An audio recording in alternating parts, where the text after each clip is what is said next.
I welcome the members to the 42nd Annual General Meeting. Hope all of you are safe and in good health.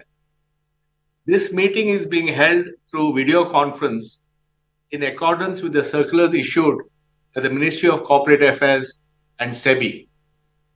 We have the requisite quorum present through video conference to conduct the proceedings of the meeting. Participation of members through video conference is being reckoned for the purpose of quorum as per the circulars issued by MCA and Section 103 of the Companies Act 2013. The quorum being present, I call this meeting to order. Before we start the main proceedings of the meeting, I request my colleagues on the video conference introduce themselves. Khalil. Good afternoon. I'm Salil Parekh. I'm the Managing Director and CEO of Infosys, joining in from Bangalore. Sundaram. Good afternoon. This is Sundaram speaking from Bombay. I'm the Lead Independent Director and also the Chairperson of the NRC and Risk Management Committee. Thank you. Bobby. Good afternoon. I'm Bobby Parikh, Independent Director and Chairperson of the Audit Committee. I'm joining in from Mumbai. Mike. Good evening, good morning, good afternoon. This is Mike Gibbs. I'm joining as an Independent Director from Houston, Texas. Chitra. Hello and good evening. I'm Chitra Nayak, Independent Director and Chairperson of the ESG Committee, joining in from Bangalore. Hi, this is Govind Iyer. Good evening. I am an Independent Director and Chairperson of the CSR Committee, joining in from Bombay. Lee. Hi, good evening. I'm Hélène Oriol-Potier, Independent Director, joining in from France. Nilanjan. Hi, good evening. I'm Nilanjan Roy, CFO, joining in from Bangalore. Manikanta. Hi, good evening. I am Manikanta, joining from Bangalore, Company Secretary. Apart from them, we also have key executives and senior management joining from their respective locations. Statutory auditors and secretarial auditors have also joined this meeting. I now request Manikanta, Company Secretary, to provide general instructions to the members regarding participation in this meeting.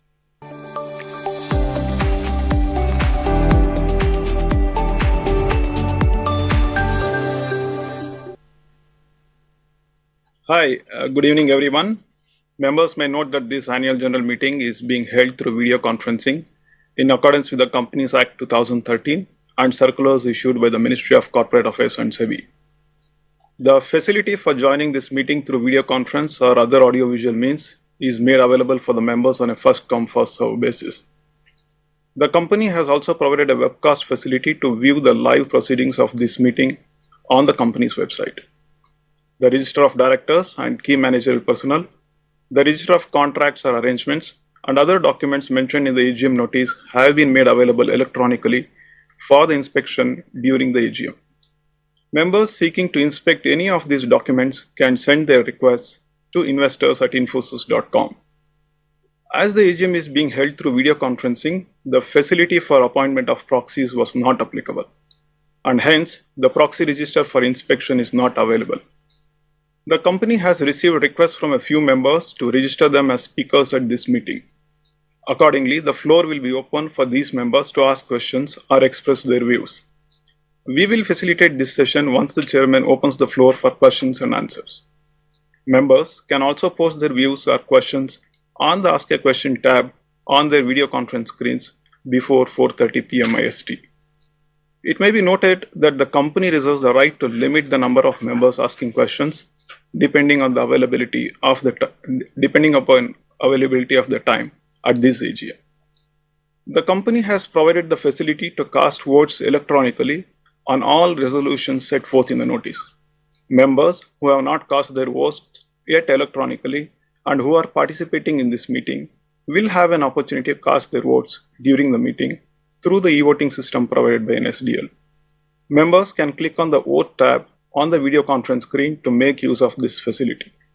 Members are requested to refer to the instructions provided in the notice or appearing on the video conference page for a seamless participation through video conference and also for voting.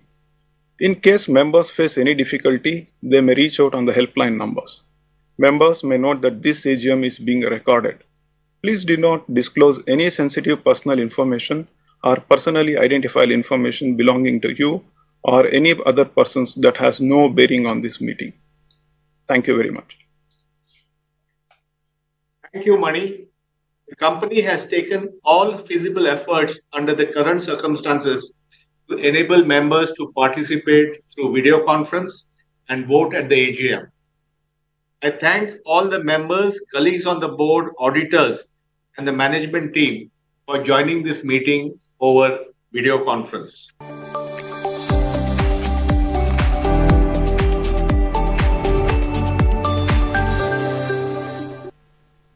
Dear shareholders, welcome to the 42nd Annual General Meeting of Infosys. As we gather again virtually to discuss the progress made in the year gone past, it is a pleasure to host you. On behalf of the Infosys Board of Directors, I thank you for making the time to join us today and for your continued support over the years. Fiscal 2023 has been a year of strong overall growth, 15.4% in constant currency, delivering US dollars 18.2 billion in revenues. Operating margin for the year remained healthy at 21%, and we generated US dollars 2.5 billion in free cash flows. Our digital business continued to expand and makes up 62.2% of our total revenue. We grew in double digits across most industry segments and across major geographic markets, 26% in Europe and 12% in the US. We had 95 large deals valued at US dollars 9.8 billion for the year, of which 40% was net new. This promises a solid foundation to grow and build resilience in the months to come. For fiscal 2023, the board has recommended a final dividend of rupees 17.550 per share. Together with the interim dividend of rupees 16.50 per share already paid, the total dividend per share for FY23 amounts to rupees 34, which is a 9.7% increase over FY22. With this, the company has announced a total dividend of approximately rupees 14,200 crores for FY23. The company has completed the open market share buyback on February 13th with an average price of approximately rupees 1539 per share compared to the maximum buyback price of rupees 1850 per share, including the recent concluded buyback and final dividend for FY23. The company has returned approximately 86% of free cash flow to shareholders over 4 years starting FY20. The shareholders at the 41st AGM held on June 25th, 2022 reappointed Salil Parekh as CEO and MD effective July 1st, 2022 till March 31st, 2027. Salil is effectively steering Infosys towards growth and continued relevance through the changing economic macro environment. He has successfully institutionalized the One Infosys approach to position a company to work with clients both for their long-ranging digital transformation and for cost efficiency and resilience programs that are of vital importance to them to thrive in the near term. The shareholders also approved the appointment of Govind Iyer as an independent director effective Jan 12, 2023 for a term of 5 years till Jan 11, 2028.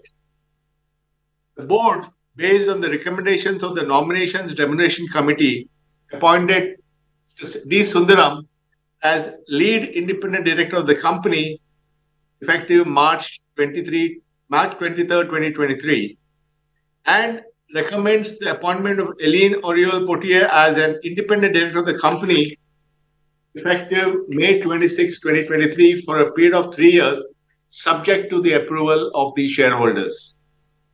Kiran Mazumdar Shaw, Lead Independent Director, retired as a member of the Board of Directors on completion of tenure effective March 22nd, 2023. We profusely thank Kiran for having been an integral member of the Infosys family, providing valuable guidance and leadership to the board over the years. I am personally very grateful to her as she has been a tremendous ally and an amazing colleague on the board ever since I rejoined Infosys in August 2017. Uri Levine also retired as an independent director effective April 19, 2023, upon completion of his term. The board places on record its sincere appreciation for Uri's contribution to Infosys. The receding pandemic brought an end to one set of challenges, but its aftermath has created new ones. The cocktail of inflation, interest rates, geopolitics, war, demand volatility, supply chain dislocations, the shift from efficiency to resilience and security, all morphing quickly and without warning, is upon us. This means doing all we can to be more efficient in the present, as well as nurturing a readiness for growth in the future. This is no mean task. The volatility of our times creates several probable future states, and businesses must be equally prepared to succeed in any one of those. That is why it is critical to be flexible and avoid making choices today that may shut key avenues in the future, and to reduce concentration risk that can make the business less adaptable to new realities that can emerge in the times to come. At Infosys, we understand what it takes to navigate this era of optionality. Through times rough and smooth, we have brought great focus to becoming better, becoming more efficient and resilient in the present, while also securing our relevance in a progressive future. This has stood us in good stead. We understand what it takes to prepare for many eventualities, and we know our clients, our employees, and you, our shareholders, count on us to be agile, adapt quickly, and nimbly learn to thrive in any new reality. Not only are we committed to doing that, but we're also relentless in our efforts to set our clients up for success. A big part of that is helping them build their digital adaptability so they can flex from strategy to execution in response to the fast-paced changes and intense uncertainty. With the One Infosys approach to orchestrating our collective capabilities, we started our transformation to become a digital-first live enterprise, bringing the same advantage of digital agility and resilience to our clients as well. Our disproportionate investments in cloud through Infosys Cobalt Cloud Solutions are helping our clients bring its advantages into every facet of their own business, from re-energizing operations to driving innovations for growth. In addition, Infosys acquired Bayes Life Science AS, a consulting and technology firm in the life science space industry in Europe, to scale its digital transformation capabilities with cloud-based industry solutions. Even more significantly, the company's cloud capabilities have created the foundation for our clients to build their AI-first business. The immense potential of AI and more recently advances in generative AI, we know from our own experience of rapidly evolving into an AI-first enterprise, are not without their share of complexities. Several practical, ethical, and intellectual property-related issues when it comes to AI remain unresolved. We also know that the path to scaling AI in the enterprise is far from simple. And yet, the AI-first strategy we embrace is already working for us. We have redesigned our organization to judiciously balance people, technology, and process, while also executing work by segmenting it into cognitive tasks. Today, we are able to bring to our global clientele the same ability to accelerate business value and amplify human potential using AI technology with Infosys Topaz. While technology is core to everything we do, at its core, Infosys is a people company. Nurturing talent for the future is key to our continued success. We spare no efforts to provide our employees with ample opportunities to learn and grow while assuring them of a safe workplace that is fair, rewarding, and free of discrimination and bias. The well being and intrinsic motivation of our very talented, diverse, and multicultural workforce will propel us forward. We recruited over 50,000 college graduates in the year, bringing our total headcount to over 340,000 employees, of which 39% are women. Upskilling and reskilling them all for careers of the future is a top priority for us. Over the year, a training ecosystem enabled over 5.5 million learning days for our employees. Our people track and manage their own digital skills aided by a comprehensive score, the digital quotient. Through accelerated learning, when they complete certified courses and gain substantial experience in the skill or set or technology, they qualify for skill tags. As employees gather more skill tags, multiple career pathways into exciting technology spaces open for them within the Infosys ecosystem. Rich programs and intelligent platforms like Accelerated Marketplace automatically match employees to the roles of their aspirations.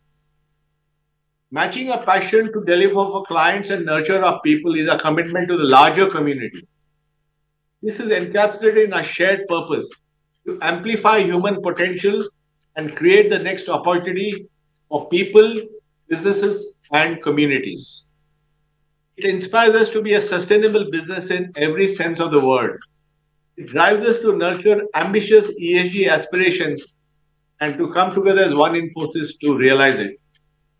From building a diverse workforce with strong, inclusive leaders to embracing positive climate change to helping our clients do the same and earning the trust of all our stakeholders through ethical corporate governance, we do our best to move us all forward. As a result of these efforts and aligned to our ESG vision for 2030, we also continue to be responsive to the needs of society in new and innovative ways. As an example, digital skills taught through Infosys Springboard, Infosys' flagship digital learning platform, is opening up a wealth of new opportunities for Brent Council's business community in the UK, ensuring Brent businesses have the skills to thrive in the digital age. In a partnership with Harvard Business Publishing, students and young learners in India are now able to access resources including select Harvard Business Review articles, videos, and podcasts, as well as 10 Harvard Management Mentor course on Infosys Springboard. In the US, Infosys Springboard includes 3 learning tracks for the entire learner spectrum from K-12 to post-secondary and professional digital skills development. Today, we are empowering 8.5 million people the world over through our digital skilling initiatives. With mindful and planned efforts, Infosys continues to be carbon neutral for the 4th successive year. With the work of Infosys Foundation, we support a variety of social causes, including creating positive impact in healthcare, education, sustainability, and women empowerment. Internally, within Infosys, our systems, practices, controls, and procedures are well governed, not just to help us make effective decisions, but to comply with the law in letter and spirit so we can effectively meet the needs and expectations of external stakeholders. This has always been the Infosys way. The digital transformation of every industry and every aspect of life over the last several years has laid the foundations for the opportunities that are to emerge. Our clients trust us to enable them not only to make the right digital investments, but to mine these to deliver greater value for them through the future. After all, Infosys today is ranked in the top 3 IT services brands and among the top 150 most valued brands globally. The challenge to keep moving ahead in these particularly dynamic times, no doubt, is immense. But the opportunity and our capability and confidence to harness it is tremendous too. We are well prepared for the future that may be unpredictable, but it is also up to us to build. On behalf of the board, I want to assure you that Infosys is geared in every way with its rich track record, dedicated workforce, strong capabilities, premium brand, and a clear strategy to provide exceptional service and value to all our stakeholders. I want to thank all our employees, clients, co-founders, and governments of the countries and states that we operate in for their unstinting support over the years. Infosys has gone from strength to strength because of your backing. And to each of our shareholders, a big thank you. Your commitment to Infosys, the people we serve, and the businesses we drive inspires us to bring our best to work for you every day. A sincere thanks to all of you.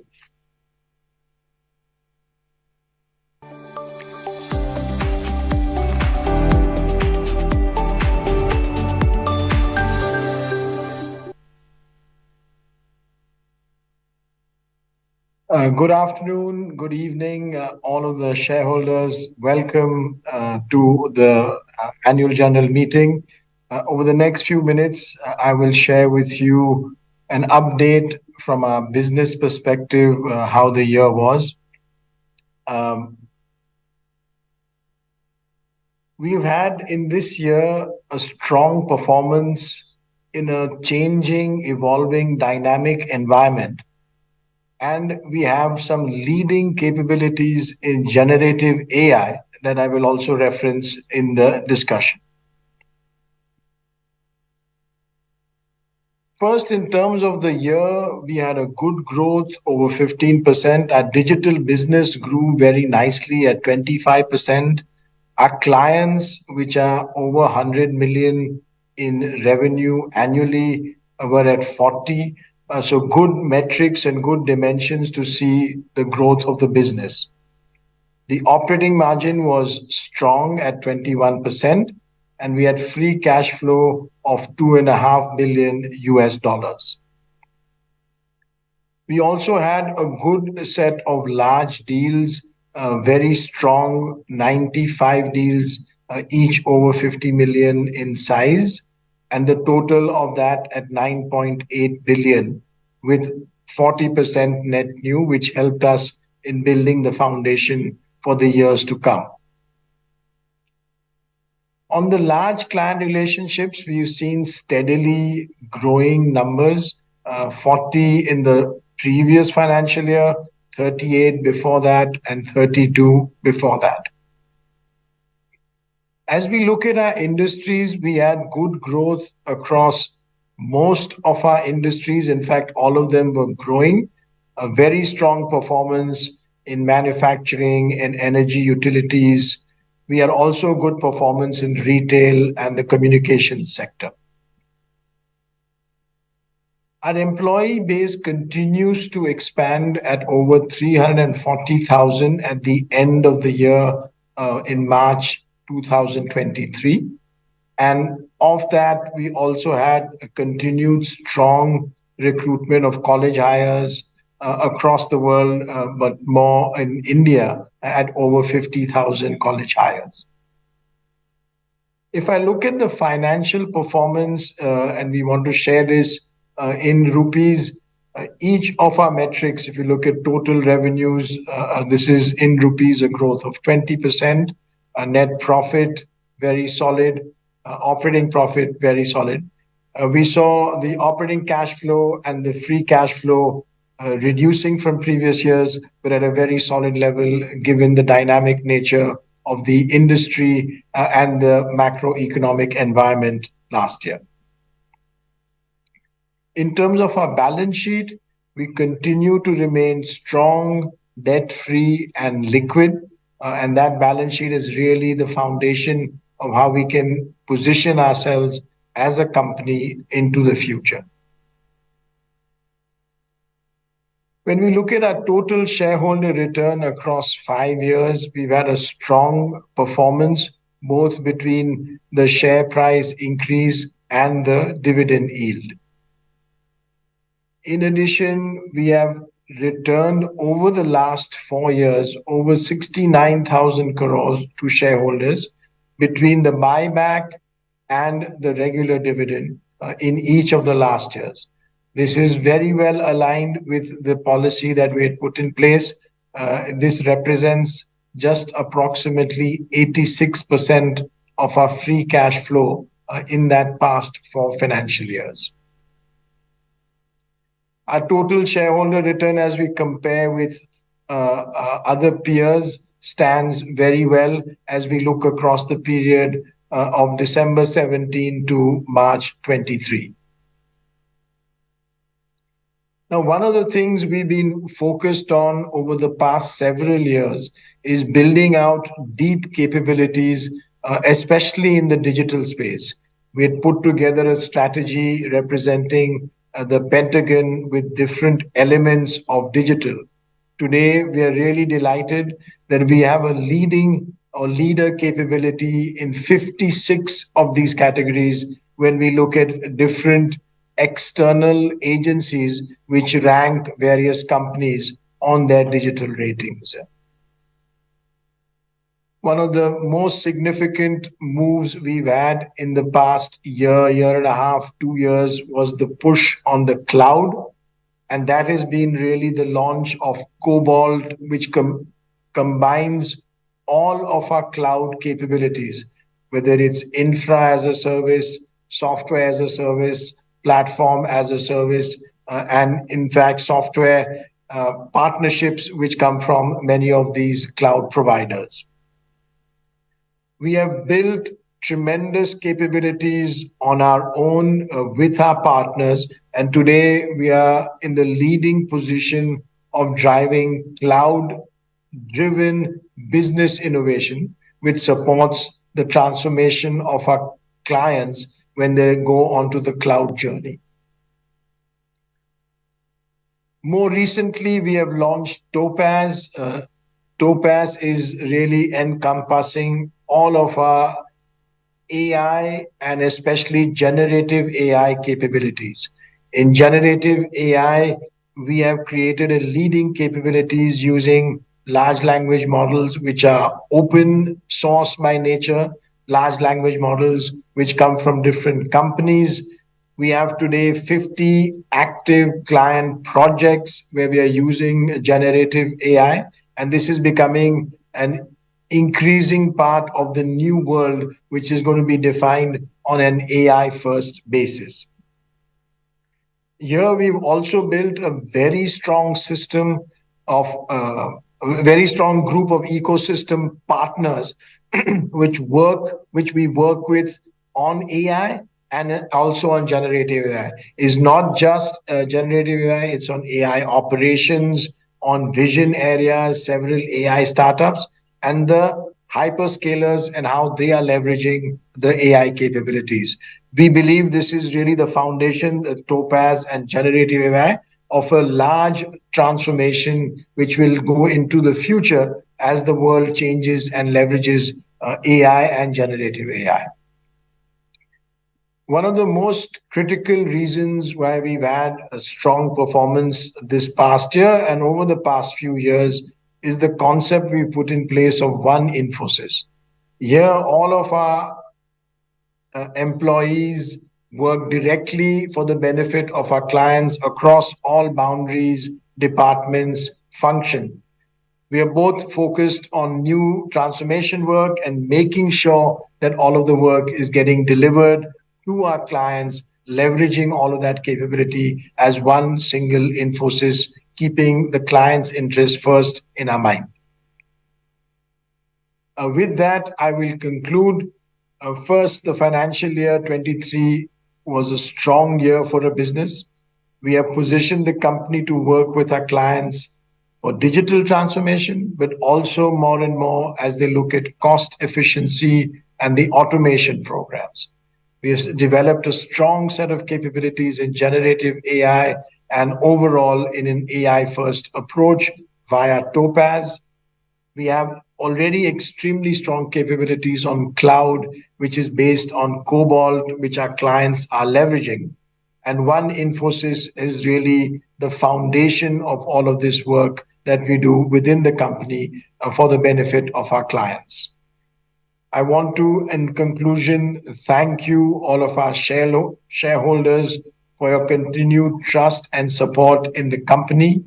With this sort of a foundation and your trust with us, we see a future which is successful future for Infosys, working with more clients and enabling more of our employees for a future in an AI-first, technology-driven world.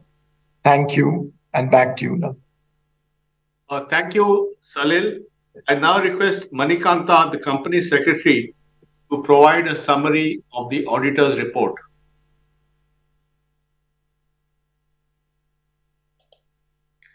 The statutory auditors, Deloitte Haskins and Sells LLP, and the secretarial auditor, Makarand M. Joshi and Company, have expressed unqualified opinion in the respective audit reports for the financial year 2022-23. There were no qualifications, observations, or adverse comments on the financial statements and matters which have any material bearing on the functioning of the company. The statutory auditor's report on the standalone and consolidated financial statements, respectively, are available on page numbers 207 and 291 of the integrated annual report.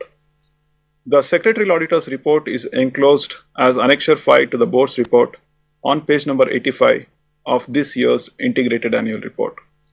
Thank you. Thank you, Mani. As the notice is already circulated to all the members, I take the notice convening the meeting as read.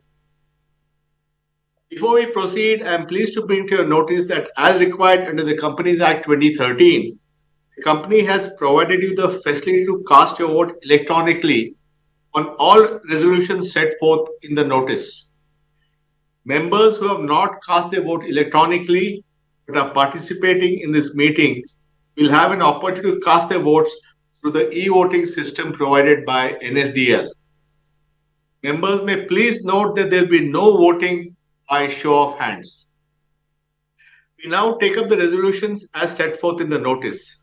We will open the floor for any questions by members after all the resolutions are tabled. Accordingly, I'll now only read out the resolutions. Item number 1 of the notice, adoption of the financial statements.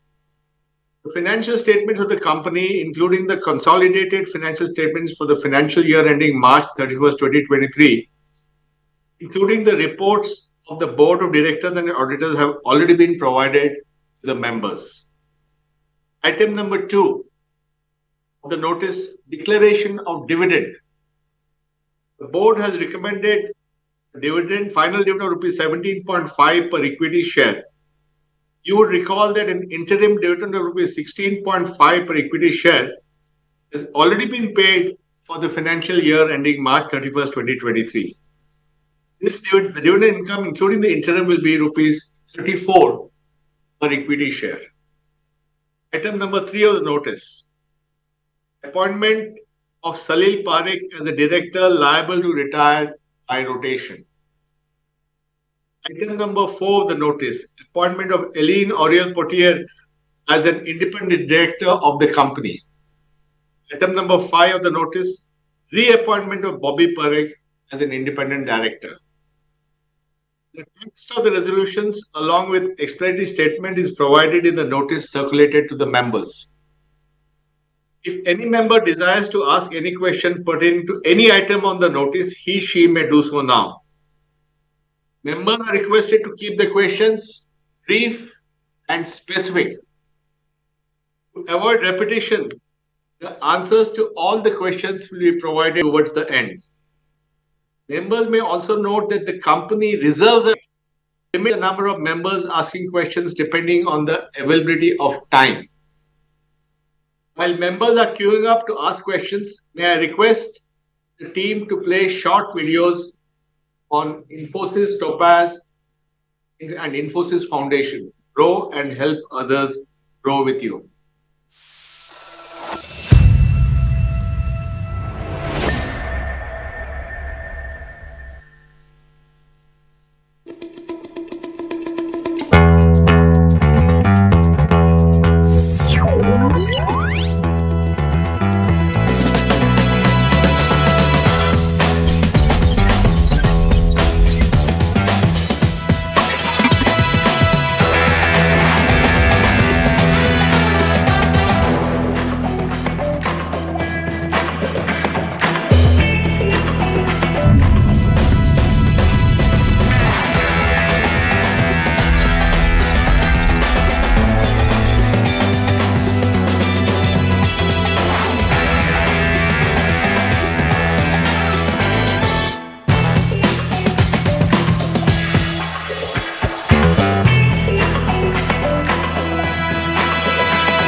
Every day, in so many beautiful ways, nature teaches us a simple lesson: grow and help others grow with you. In 1996, a seed of an idea took root, an idea that we could come together to create a better future. We nurtured this idea and watched it grow, and with it grew our dreams for the future. When it comes to building a future, education holds immense promise. For years, we've helped thousands take their first steps forward through education. We've worked with Akshay Patra to operate mechanized kitchens that cook midday meals for underprivileged school children in India, prompting them to continue to school. In addition to our grants and scholarships to support education, we've also turned to sports.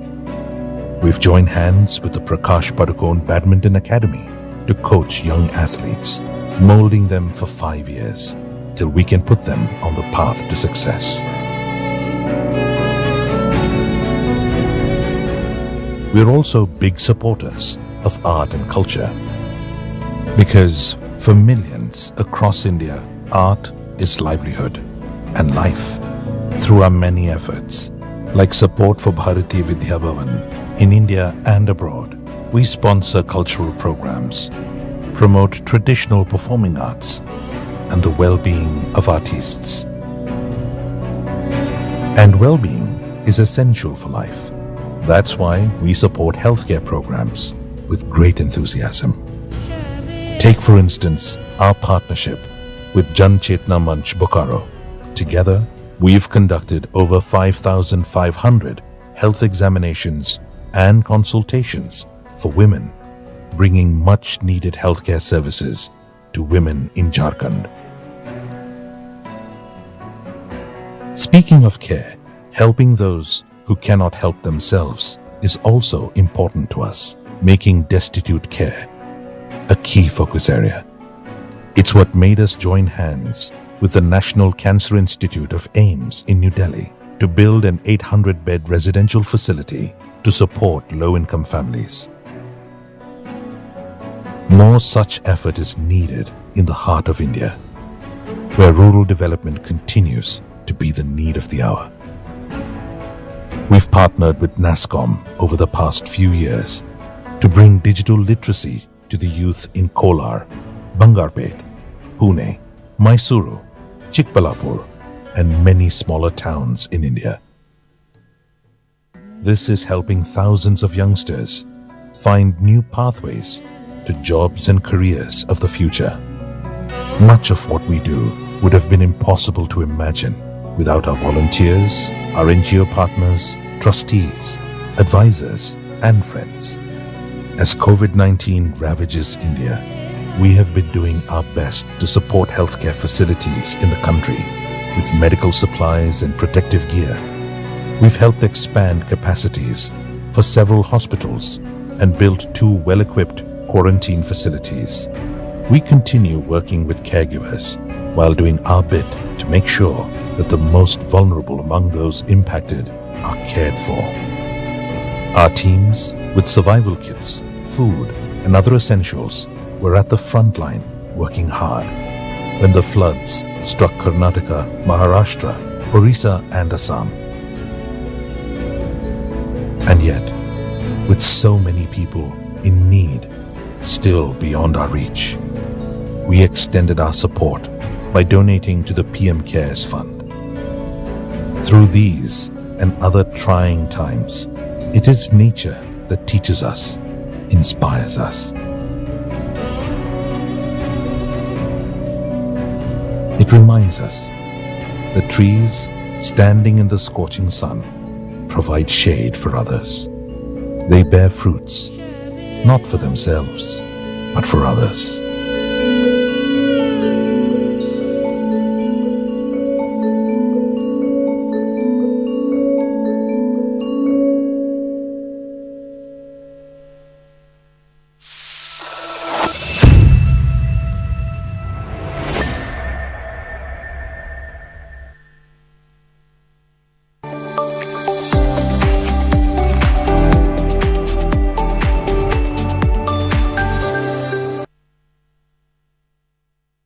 Dear shareholders, thank you for joining our 42nd AGM today and for taking time to participate in the proceedings. Before we go live with the Q&A, here are some points to note for your convenience. When your name is called and you are projected on the screen, please mention your name, folio number, and the location from where you are joining, and proceed to ask your question. Each shareholder will have 2 minutes for their questions.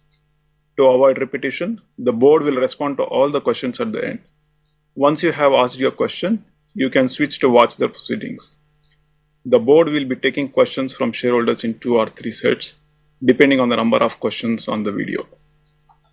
With that, I will request the first shareholder, Celestine. Celestine, kindly go ahead and ask your question, please. Hello, am I audible? Yes, madam, you are audible. Kindly go ahead with your question. Yeah. Okay. I want to just greet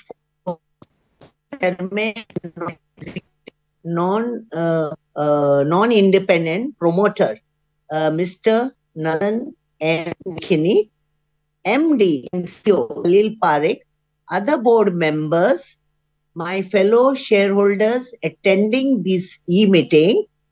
I am Mrs. C.A. Mascarenas.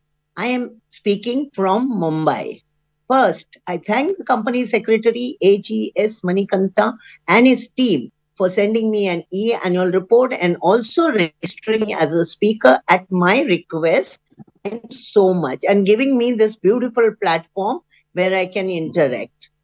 I come to the annual report, very exhaustive but self-explanatory, referring to all the of corporate working is very good. There's no any. It is par excellence. Dividend speaks. Market capitalization speaks. Dividend of rupees 34. Also with it buyback in the open market, it amounts to a return of 86% of the free cash flow. What a wonderful company. Now I congratulate for all the awards received. All are documented in the annual report. Congratulations, which to say 10 times, for obtaining ESG Corporate Award 2, and we have got Platinum Award. I am reading so many balance sheets. I'm not able to find this sort of award. I don't know, the Infosys. I'm so feeling very, very happy. We are recognized by top performer in 23 by Sustain Analytics, and also a company has topped the charts of ESG leadership rankings and was featured in the CRISIL Sustainability Yearbook 22 for the second consecutive year. Keep it up. Very good. I would like to know where we are in some international ESG list platform listed there. If you could throw slides. Now currently the changing, what is our motto, like changing game with intelligence. How much is invested, how much like total, I want total percentage in AI, our level in metaphor, machine learning, any acquisition of any companies which are seasoned in this field. Throw some light. I don't want to ask many questions because ESG has covered, and then all that CSR, so all is told, and there is full report on that.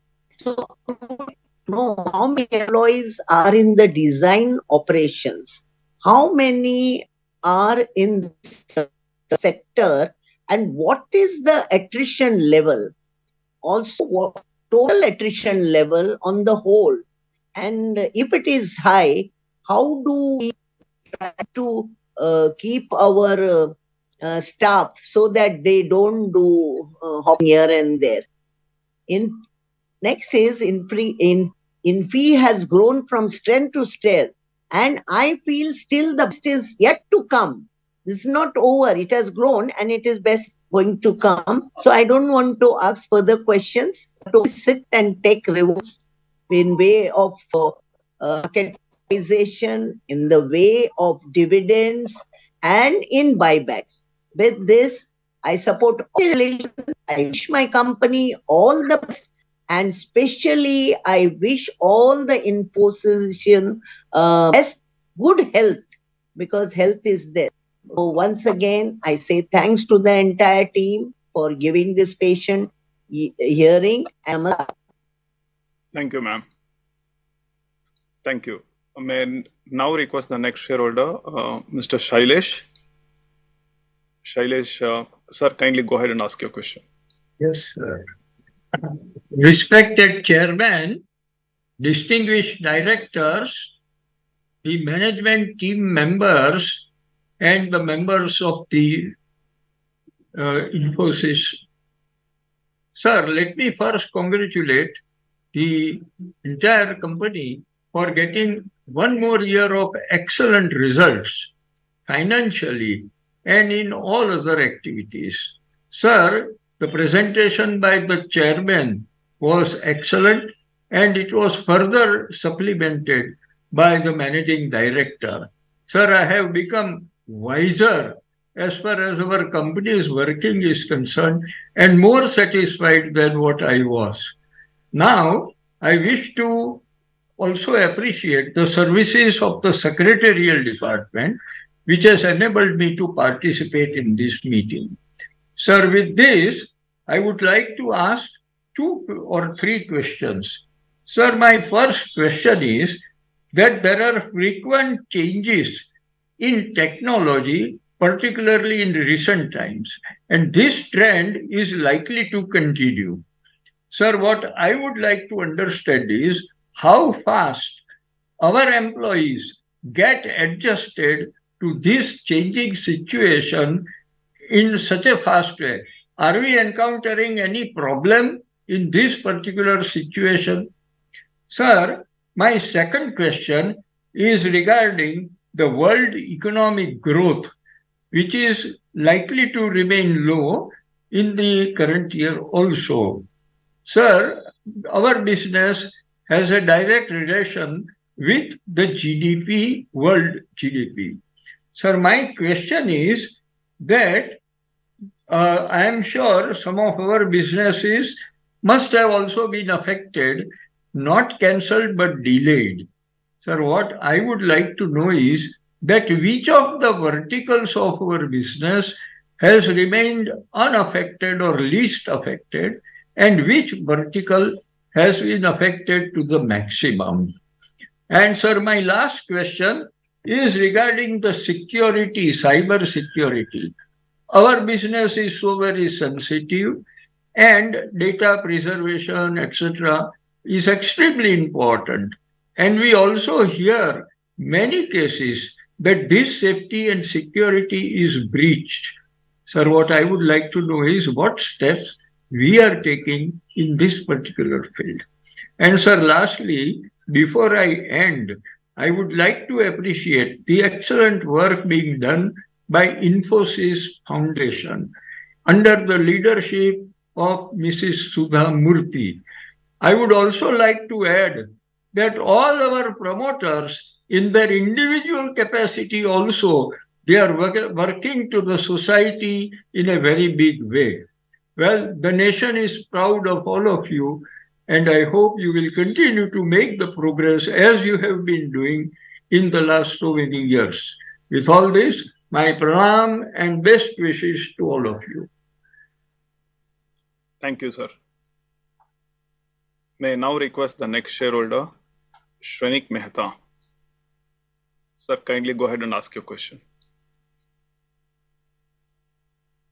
Mehta from Port City of Jamnagar. Age-wise, I am 70 plus and I'm a minority shareholder. Academically, I am MCOM LLB advocate and I am a long-term investor in share market also, as well as I am a sub-broker on NSE. That is my short introduction. My DPID is IN 300-974-100-2800. Our beloved Chairman Nandan Nilekani Sahib, Salil Parekh sir, other board of directors, Mr. Manikanta, our company secretary, and his secretarial team. First of all, I would like to convey my thanks to all of you for giving me an opportunity to speak at the 42nd AGM. My questions are, sir, it is said by our very good learned broker Motilal Oswal Finance Service, share market के बारे में बोला जाता है भाव भगवान है. So if I translate into English, शायद Nandan Nilekani doesn't know Gujarati. Price is like, for share market, price is like a god. Now I am coming to the Infosys. From all-time high, today our Nifty has touched back, and IT index is minus 8%, whereas our Infosys price are minus 22% as on today. That much underperformance Nandan Nilekani, Salil Parekh sir and Manikanta, our company's price has done. And as a sir, I have put much more weightage in my total portfolio of my total holding. So it is quite concerning to me. Now let me come to second point. Sir, during last 3-4 AGMs, me and other shareholders are requesting the board of director to do buyback through tender route. Then again also after so many requests, you have not accepted our request, and last buyback was through open market operation. So we don't get direct benefit like so. Now Manikanta, question to you. If I'm not mistaken, from 1st April 2024, recently SEBI has passed an order that from 1st April 2024, all buyback will be through tender route. Kindly confirm whether my understanding is correct or not, because personally, me and my Jamnagar Chamber of Commerce have represented to SEBI that buyback should be compulsorily by tender route, not by open market operation. Kindly confirm in your answer. I think dividend policy, I think 85% you are returning back, so I don't ask much question about it. What now, Mr. Salil Parekh and Nandan Nilekani, what about organic growth and inorganic growth for future? About Salil Parekh sir has much talked about artificial intelligence, but as I am a student of commerce and law, I don't understand much.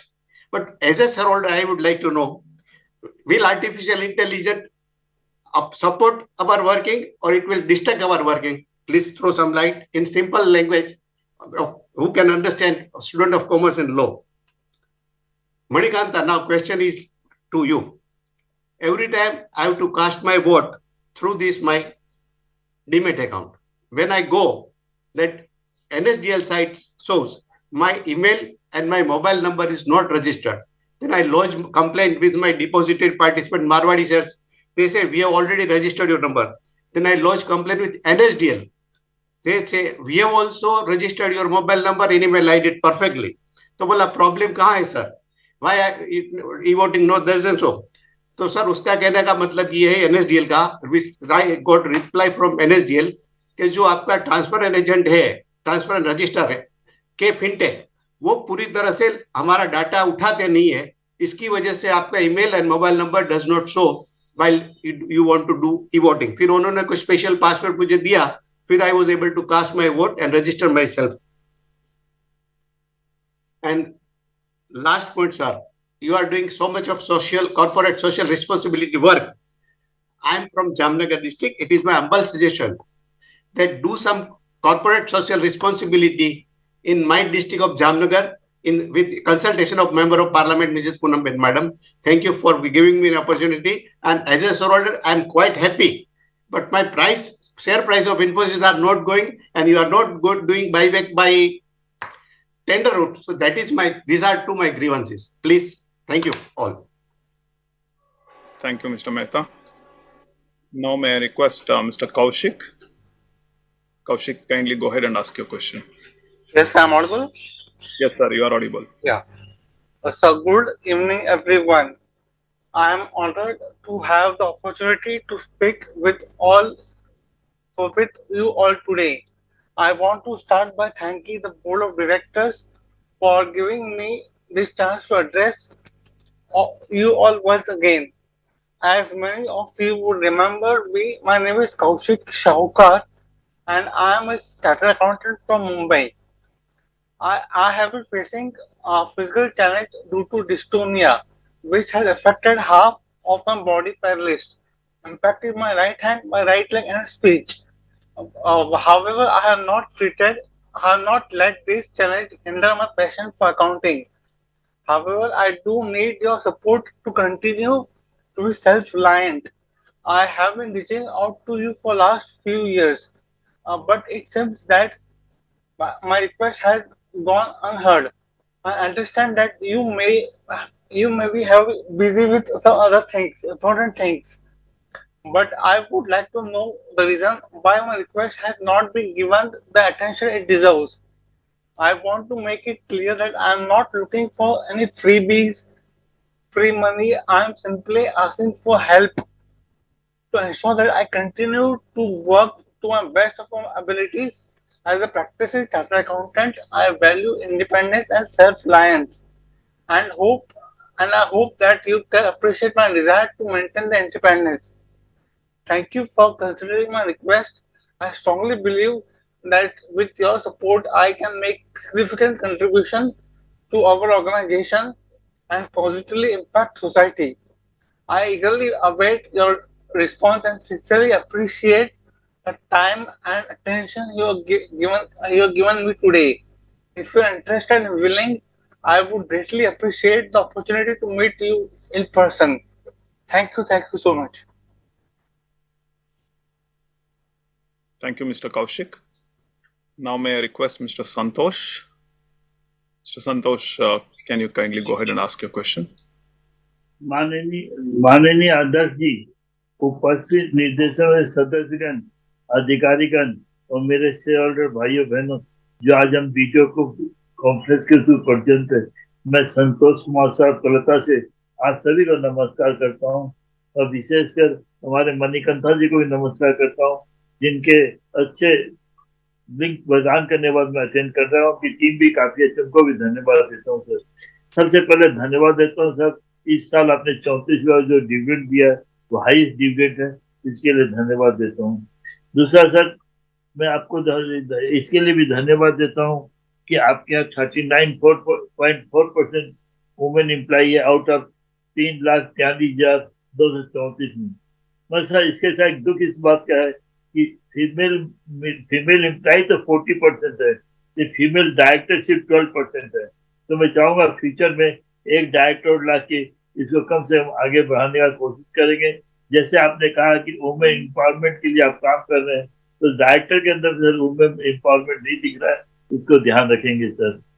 Sir last year आपके active client 1872 है sir total, तो इसमें अभी new client कितने add किए थे during year, अगर आपके पास रिपोर्ट इसको बताने की चेष्टा करिएगा sir. Sir how many employ work from home, percentage क्या है, जो उनके नंबर क्या है जो अभी वर्क फ्रॉम होम कर रहे हैं सर। और सर इसके साथ में सर ये है कि आपके यहाँ जो बायबैक जो आपने किया उसका बेनिफिट हमें नहीं मिला। आपने हाईएस्ट प्राइस में 1539 में बायबैक किया सर, लेकिन हमें मिला नहीं। अगर मिलता तो आज हमें काफी हेल्प होगी।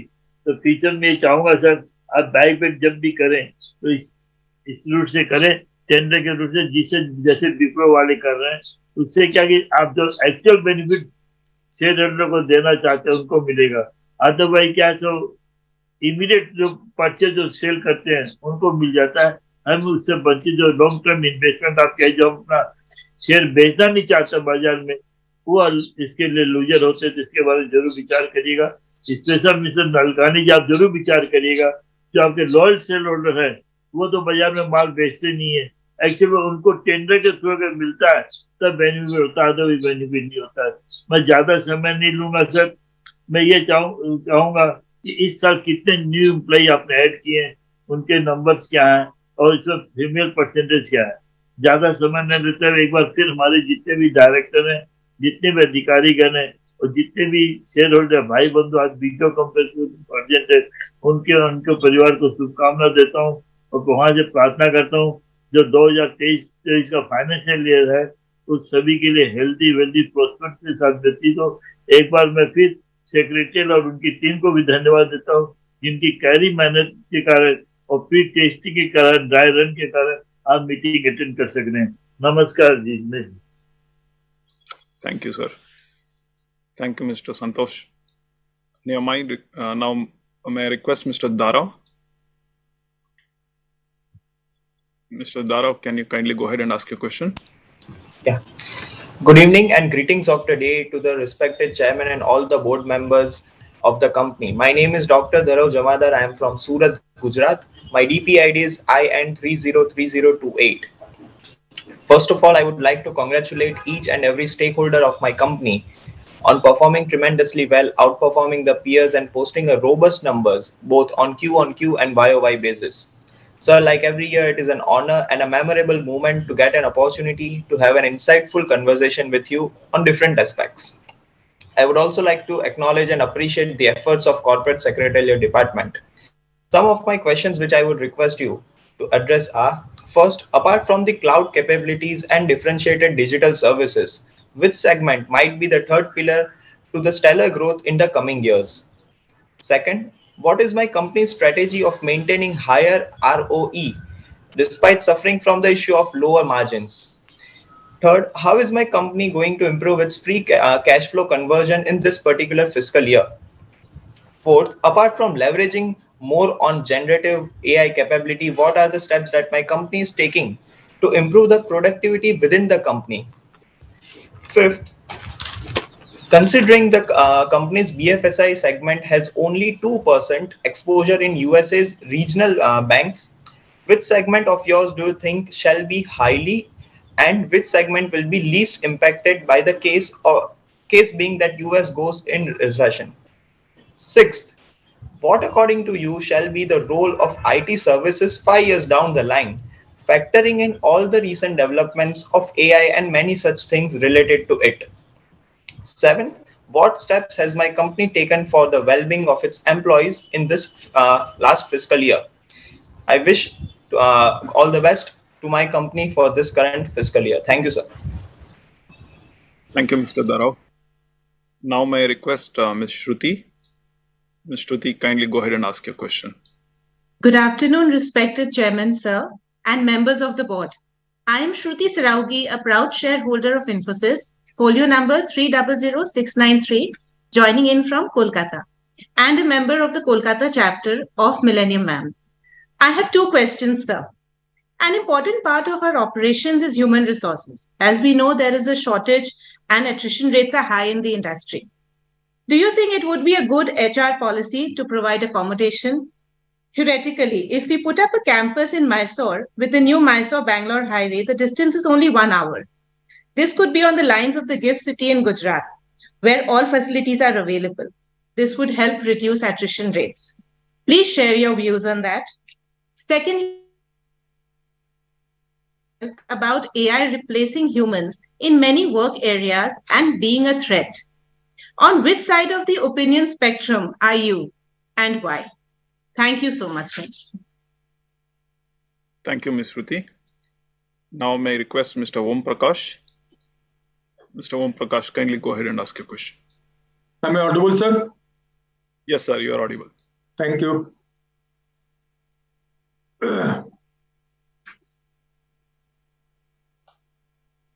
So please go ahead with your question. Thank you, sir. Good evening, sir ji, and good evening to everybody attending this AGM. Myself, Om Prakash Kejriwal, your equity shareholder. Sir, good evening. Hello? Yes, sir, we can hear you. Kindly go ahead with your question. Yeah, right. Thanks to our secretarial team for helping me in registration as a speaker shareholder. Sirji, this is my first AGM only due to virtual. Though I am your very old shareholder, it is just an opportunity for me to speak and join this AGM virtually sitting in Kolkata. New technology ka kamal hai, sir ji. If possible, please follow this type of virtual AGM in next year also. Sir ji, wow, what a performance. Mind-blowing performance. इसके लिए आपको आपके सभी board of directors को और सभी employees को बहुत बहुत धन्यवाद. On equity of rupees 2074 crore, our total income is rupees 127873 crore. मतलब 1,27,873 crore on external basis, and our net profit is rupees 23,268 crore. It means EPS is rupees 55.48, 10% more than previous year. and dividend is rupees 34, means 62% distribution of net profit. Very good distribution, Sirji. Thank you once again. You are an Indian MNC. Beauty of our company. Our total income is increasing every year. Our net profit is increasing every year. Our EPS is increasing every year. Our dividend is increasing every year. And our equity is decreasing every year. This is the beauty of our company. एक share holder को और क्या चाहिए sir जी? बहुत बहुत धन्यवाद इसके लिए. Sir ji, today my dream come true. Today I am interacting with a scientist, a innovator, a good human and a donor, Mr. Nandan Nilekani sir. Sometimes back, I came to know from media that you donated a good amount of money to IIT Mumbai. अच्छा लगा sir सुन के देख के. It will be helpful in developing a new crop of students. You developed Aadhaar card, which is helping today our country too much. Thank you, sir ji. Mr. Salil Parekh, you are also a great person. You are helping our country in several ways. You developed new software for our income tax department, which is working well today. Sir ji, एक दो question है. Driverless car, how much it has been developed? Second, artificial intelligence, which is also called AI. Unemployment increases after 2-3 years. How it will affect human life means what is its side effects. Third, any modification in guidance. Previously, you have given downward guidance. You have secured new contracts 2-3 days back. तो इसके बाद आपका guidance में कोई change होगा क्या? इसके लिए थोड़ा सा बताइएगा. Thank you, sir ji. At last, sir ji, please maintain your smile and be cheerful. We are always with you as a long-term investor. Thank you. Thank you, Mr. Om Prakash. May I now request Sri Rama Vinod Adilakshmi. And kindly go ahead and ask your question. Good evening, Chairman, sir, and members of the board. I'm a member of Millennium Ma'am's Bangalore chapter and a proud shareholder of Infosys. I would like to ask you 2 questions. My first question is, recession is looming large in America. It is affecting revenues given that the North American business grew only 6%. Sir, in this condition, what is your view about Infosys in the next 3 years? And my second question is, how is Infosys investing in employee upskilling and reskilling to adapt to emerging technologies and meet changing client demands? Thank you. Thank you, ma'am. May I now request Mr. Hiranand Kotwani. Sir, kindly go ahead and ask your question.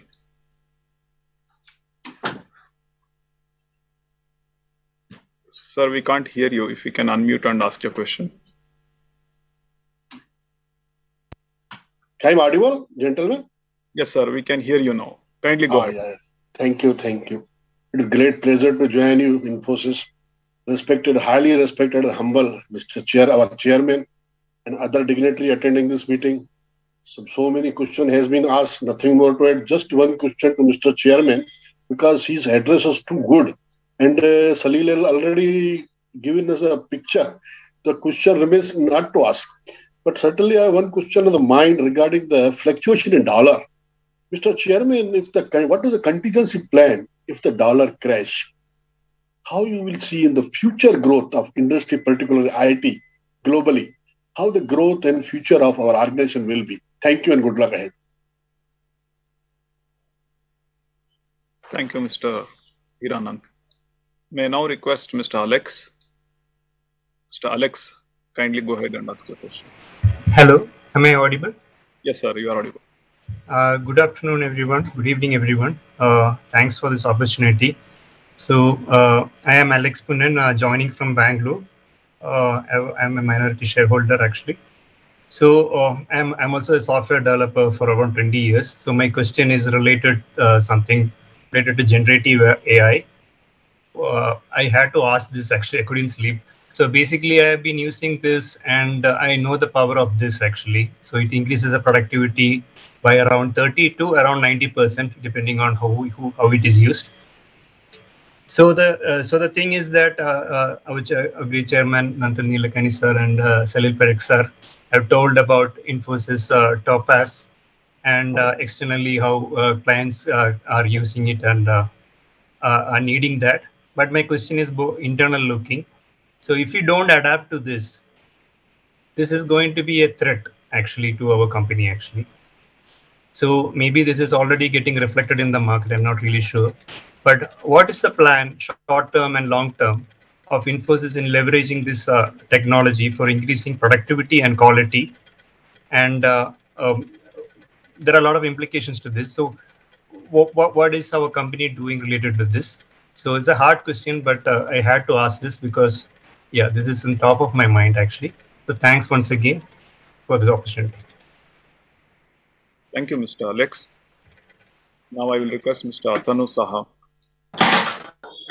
Atanu, kindly go ahead and ask. Yes. Am I audible? Yes, sir, you are audible. Yes. Namaskar. Namaskar, sir. Good evening, and also good early morning to our world, because Infosys, its work never sleep.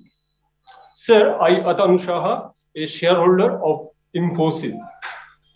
My respective chairman and board independent directors and my company secretary and his total team and all personalities and all my shareholders present in this virtual meeting. Sir, I thank you that I get this opportunity to speak. Sir, today it's 28th June 2023. Our company organizing its 42nd annual general meeting. Sir, previous shareholders, they arise number of questions, so not necessarily repeat. So by just 2 or 3 questions, this is how many MSME participate in this year, and how Infosys manage its metaverse foundry, and explain cost of sales in this financial year, and how we do returning to green initiative and sustainable world development, and how our company combat with climate change situations. Dhanyavad, I Atanu Saha, with a good year ahead, with good result and good health to everybody. Now I am hand over to our moderator. It's Infosys which navigate our next. Dhanyavad. Namaskar. Thank you, Mr. Atanu Saha. Now I will request Mr. Sadananda Shastri. Sir, kindly go ahead and ask your question.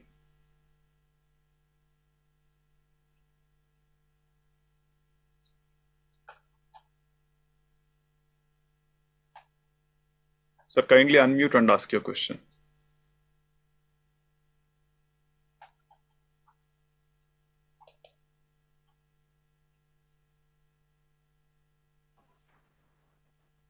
Hello.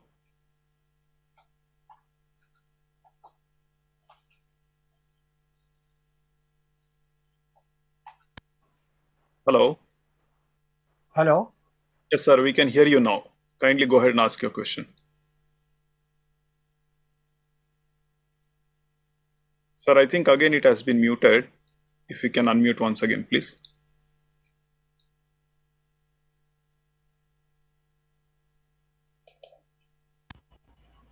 Yes, sir. Please go ahead. Audible? Yes, sir. We can hear you. Kindly go ahead. Good evening. I am Sadananda Shastri from Bangalore. My number is 11702201. First of all, I thank the board for having given a nice performance. But however, a profit growth is mere 1,962 crores, which is lesser than earlier years. I'm sorry to say, shareholders are losing dividend benefits in the form of TDS, that is, even though they are not liable for it. It may be due to lack of the guidance from the company's team concerned. Lot of confusions are being cropped up in submitting Form 15H. What particulars the coordinator's team is required, we do not know. Neither they will disclose it nor they rectify it.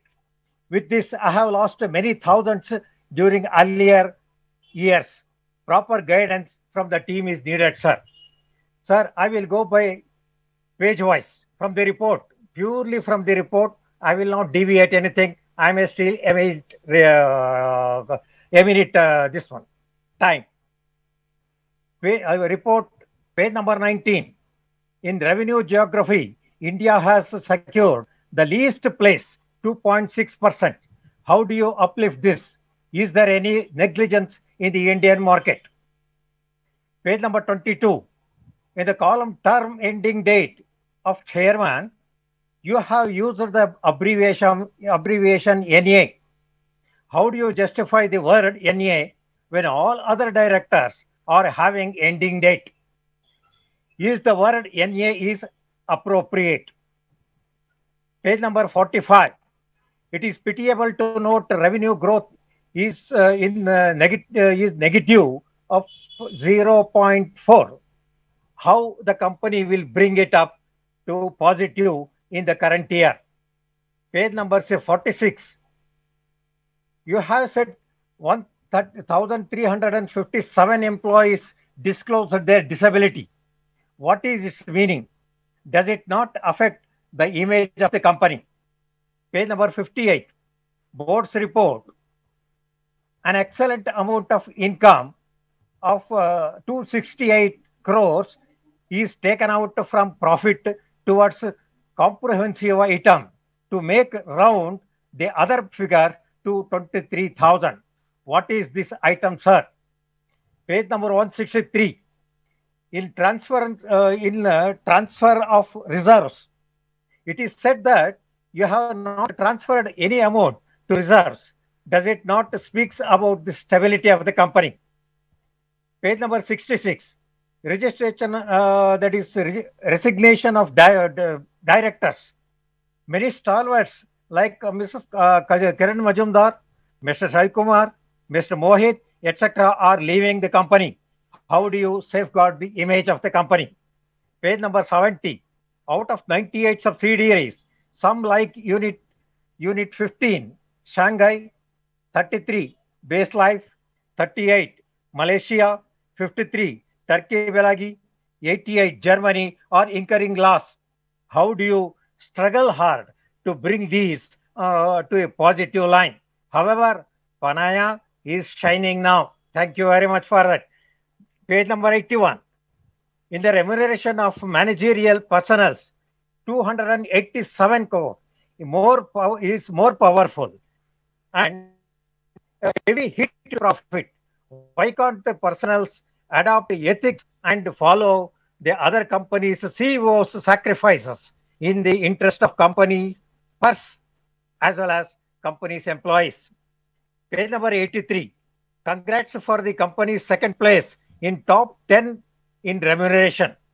In what way this rank benefits to the company? Do we see first rank in the next year? Page number 219, balance sheet. Why there is a large variation in investments in standalone and consolidated? That is 23,686 crores versus 12,569 crores. Lastly, page number 301. In other expenses, 113 crores increase in credit loss. Can the any adopt strategies the company can adopt strategies to reduce it to the nil? Whether this would be a hit current for the current year profit. Thank you very much, sir. See you next year in Bangalore only in the physical meeting. Thank you very much. Thank you, Mr. Sadananda Shastri. Now may I request Mr. Manoj to kindly go ahead and ask the question. Hello? Hello? Hello, we Can you hear me? Yes, Can sir. you hear me? Yes, sir. Good evening. Good evening, Good sir. evening, respected Chairman, Board of Directors, fellow shareholders. My name is Manoj Kumar Gupta. I've joined this meeting from my residence, Kolkata. First of all, I thanks to you and your team for the excellent result of the company for the year 2022-23. But I have a great respect to you, Mr. Nelkani. But I could not recognize you after seeing you today through VC. That in last 5 years, everything is changed. Your hair has come white because when I meet you 5-6 years back in Delhi, you look like as a young man. Today, your age is saying that you become between 60 to 70. But anyway, I wish to God for your healthy and prosperous, safe, long life. And thanks to our MD, Mr. Parekh, whose nice presentation that the shareholders will inspire and the market will boost tomorrow because on his presentation. He has given a nice presentation. And I thanks to Mr. Manikanta and his team for their excellent job for the small shareholders to help the small investors to join this meeting through this. Such type of people should be in the corporate sector that can help the pupils to, but please convey our best wishes to our founder that his son-in-law has become the UK, PM of UK.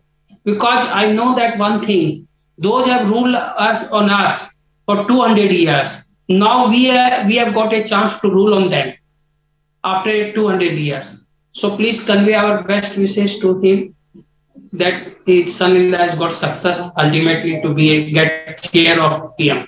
And thanks for your dividend, sir. What's your policy for CSR? Have you any plan to expend some amount in this part of the country to do something for the community and the society under the CSR?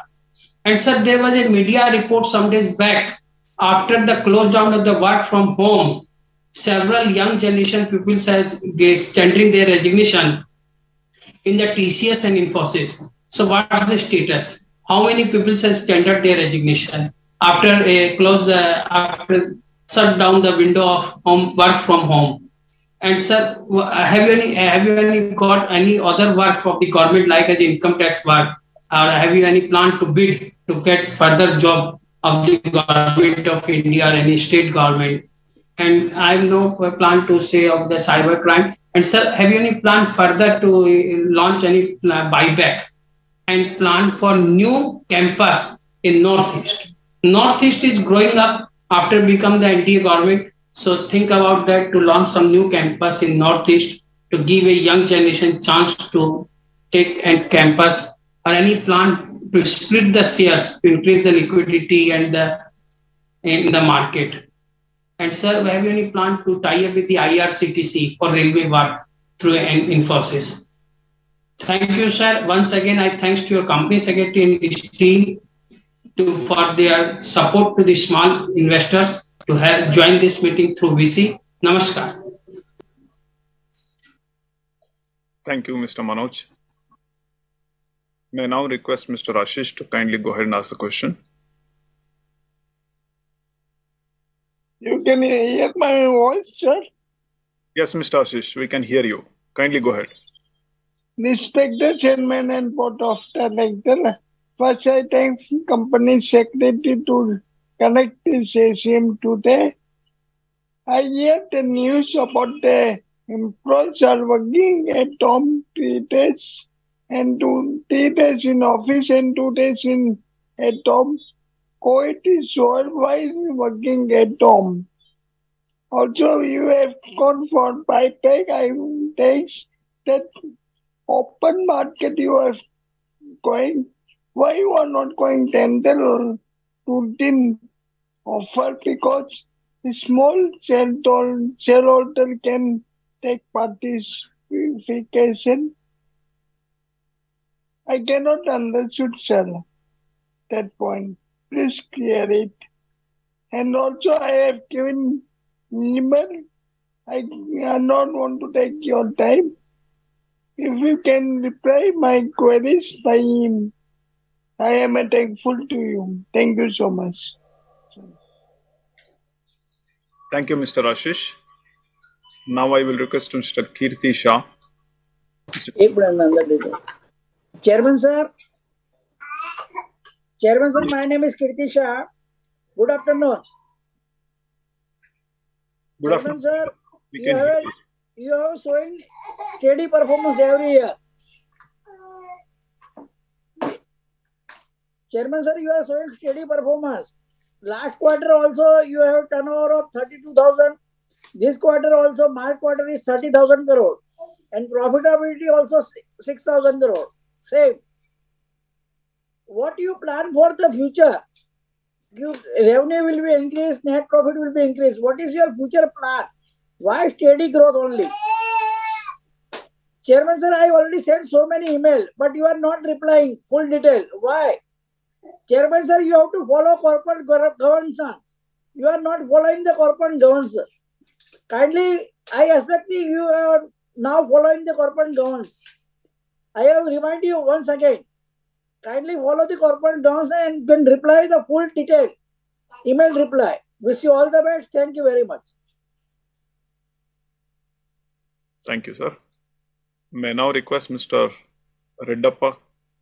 Mr. Reddappa, kindly go ahead and ask your question. Yeah, thank you, Manikanta. My voice audible, sir? Yes, we can hear you. Thank you.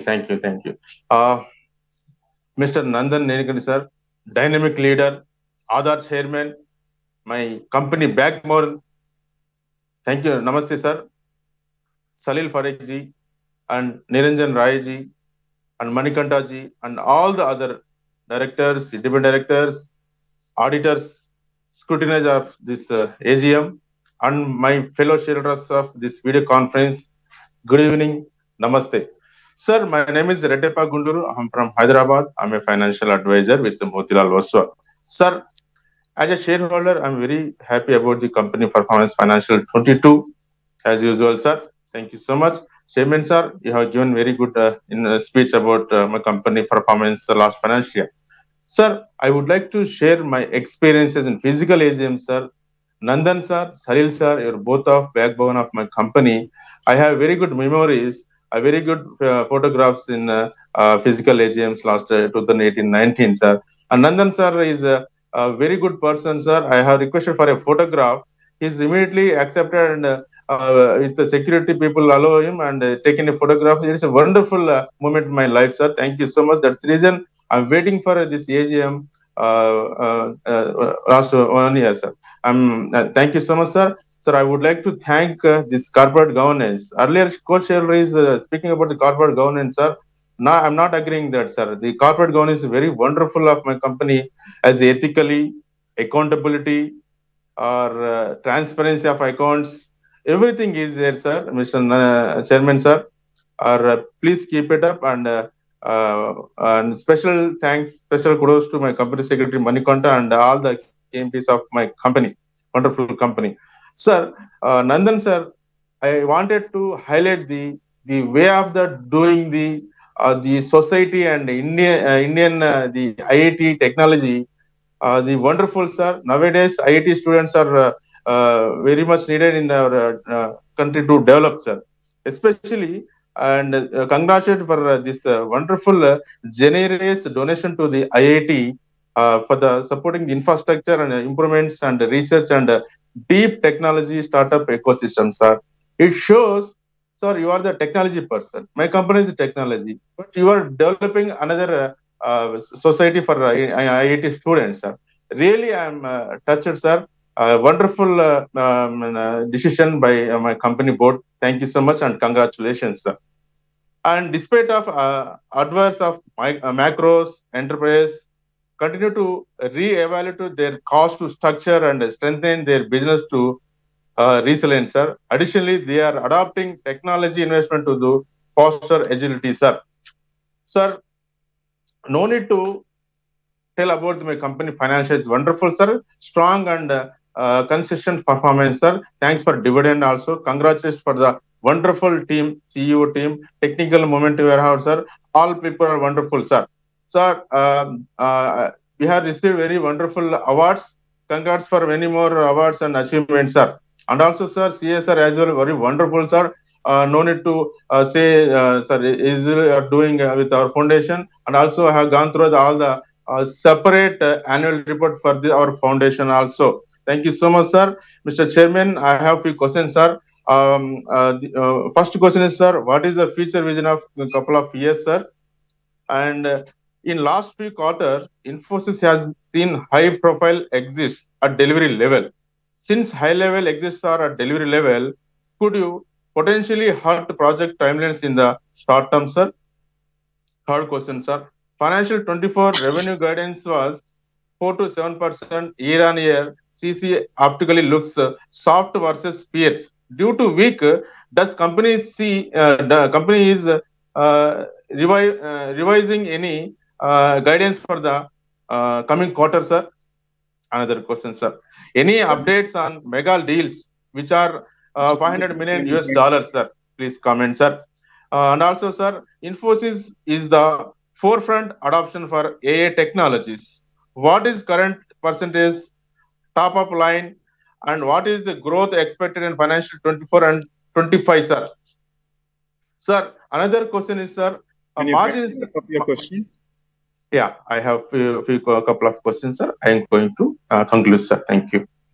Infosys margins may remain subdued over the next 3 years, financial 24-26. What are the levers available to get back financial 16 or 22 levels? Another question. Strong growth in digital revenue, but at the same time, a decline in core non-digital revenue. How company plans to maintain growth at digital and non-digital revenues? Another question, sir. Management sounded cautious about the outlook demand scenario from North America during Q4 financial 23. How is the outlook after Q1 FY24? Final question, sir.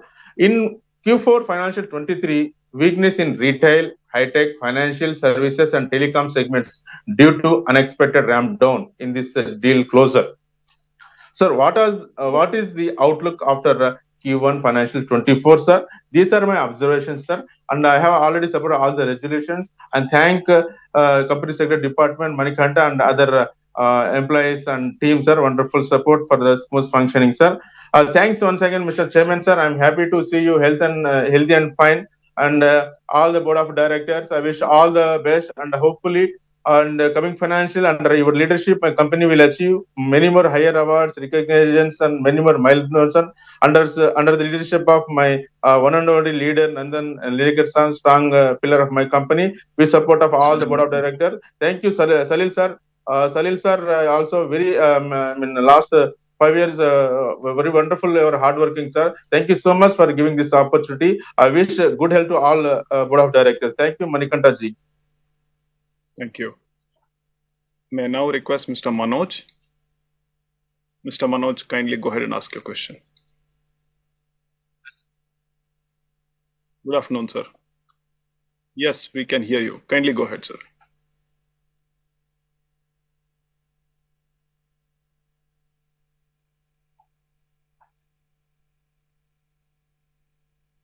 Question, whatever I want to ask.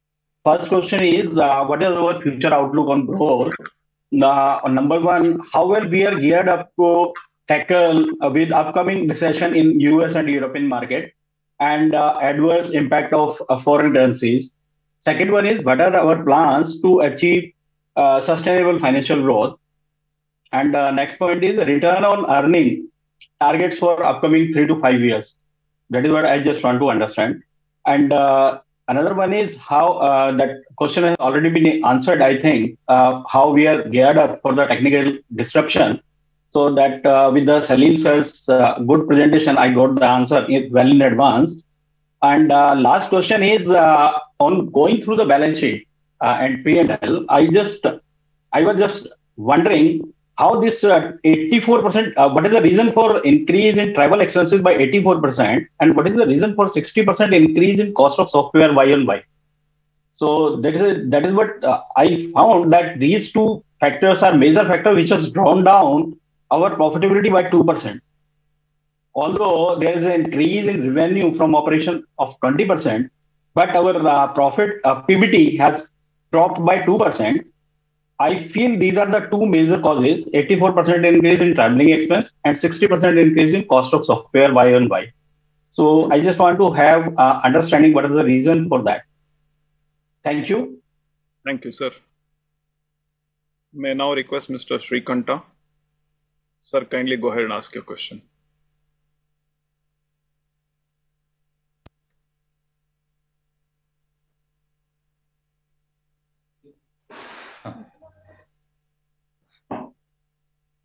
Respected Chairman, MD, Board of Directors, employees of Infosys, and fellow shareholders. Namaskar. So, I was in for a very pleasant surprise when I met my auditor a few days ago while I was filing my IT returns. The IT portal has been done so well, so effective by our own company that hitherto we had to give all the details to our auditor, like what are our earnings, what are the expenses, everything. But now, to my surprise, everything is captured there. Even a small amount of 25 rupees dividend from a company is captured there. So this is fantastic. My congratulations and applause to the team who have done hard work here. And in fact, I remember last year there was a lot of hitches and trouble, but everything you were able to overcome. And this is quite wonderful. I think all the auditors would be very happy with us. So I have only two questions. Coming to my questions. Sir, Infosys is known for giving special dividends on reaching each and every milestone. I remember when Infosys reached 25 years operation, they declared a fantastic special dividend. Likewise for 30 years. Now that you have completed 40 years, I'm yet to hear something of that. So please do that. And coming to the questions, this question was asked by few shareholders regarding this buyback. See, when Infosys announced a buyback of rupees 1850 per share, and when it went to the market for the buyback, 1500 or so, why was this done? See, instead of going for a buyback, you could have awarded the shareholders with a special dividend.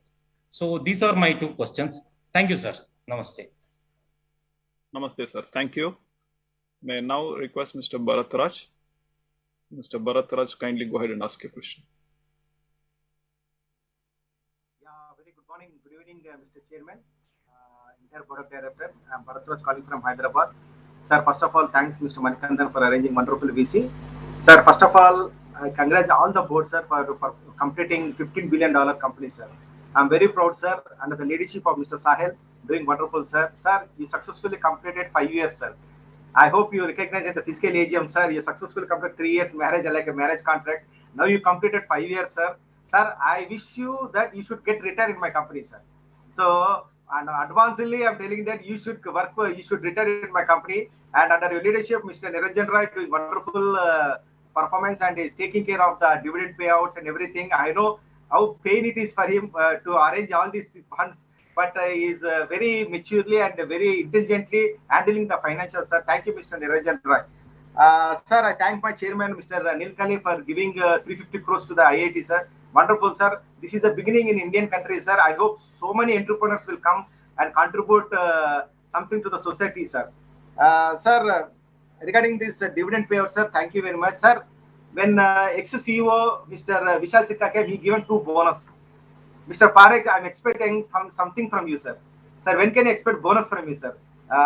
Please look after the bonus, sir. Stop buybacking, sir. Take care of at least 1 bonus, sir. Because successfully you completed 5 years. At least this year you declare 1 bonus, sir. And one more thing I bring to your notice, sir. You are the great leader, sir. There is something I have seen in the balance sheet in page number 83. There are sexual harassment 78, sir. Last year it was 25. It jumped into 78, sir. I don't know what is happening under your leadership, sir. Please look into the issue, sir. So next time it should not be happening. And discrimination also it is 111, sir. Sir, I'm very sorry, sir, because you are a very good leader. If anything happens, somebody will point at you, sir. So my intention, my leader, my Dhoni, the captain of our team, should not be in this position, sir. You are best leader and you are captain of my team, sir. We always support you, sir. And I support everything for you, sir. All the resolutions and coming here. Mr. Chairman, I requested a Mysore visit. You successfully arranged Mysore visit, sir. Now I'm requesting Mangalore visit, sir. Who are attending this AGM? Only who are attending the AGM, please arrange a Mangalore visit, sir. Because in 2019 fiscal AGM, we told definitely we look into the issue. Now everything COVID is over. So who are the participant in this AGM? Please arrange Mangalore and inform to our Manikandan, sir. And we hope next year we'll visit physically, sir, because our Prime Minister is going all over the world, sir. But why my companies are not giving an opportunity to attend, arrange a physical AGM, sir? So next year, I hope we'll have a physical AGM, sir. Get together, great gala, sir. And we'll happy to see you, meet you personally, sir. Once again, all the best for coming here, sir. My best wishes. Entire Manikandan team, God bless you. Thank you for giving this opportunity. Thank you, sir. Thank you, Mr. Bharat. I now request Mr. Dilip. Mr. Dilip, kindly go ahead and ask your question. Hello. Yes, sir. Hello. We can hear you, sir. Kindly go ahead and ask your question. Hello. Sir. Mr. Dilip, we can hear you. नमस्कार sir, जय Jinendra, Nandan Nilekani sir, आपके सलील sir और आपके secretary staff को बहुत बहुत धन्यवाद, जिन्होंने इतना एफर्ट्स करके और इस मीटिंग को अरेंज किया, 3-3 4-4 बार कॉल करके हमसे ट्रायल लिया, इतने बढ़िया रिजल्ट है। वैसे तो सब कुछ आप हमारे फॉलो शेयर होल्डर्स ने सबको सब चीज बोल दी, ज्यादा बोलने को कुछ नहीं है।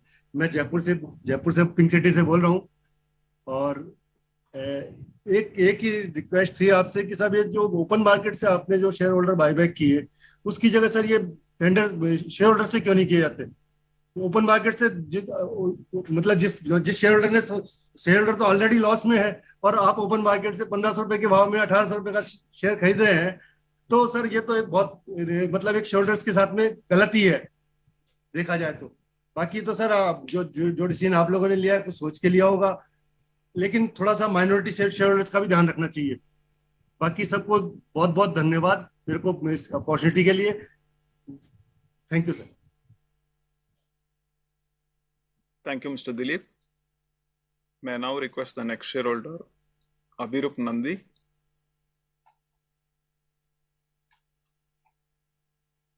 Yeah. Good evening, everyone. I'm Abhirup Nandi, equity shareholder from Kolkata. Namaskar, respected board members and key managerial person. I've connected from the city of Joy, Kolkata. I'm very grateful regarding the financial performance. It is very strong regarding whether it is growth or it is the cash flow. All have been very strong. So very happy with the financial performance. I just want to know what our company is doing regarding the adoption and integration with the upcoming process of e-rupee and how it is adopting with the digital form of currency that RBI has launched. And what is our plan regarding our expansion of cloud business, whether any expansion plan is there or not. I'm very happy with the corporate governance of the company and also with the financial performance. That's all from my side. I am Abhirup Nandi signing off. Namaskar. Thank you, Mr. Abhirup. Now I will request Mr. Satish Shah.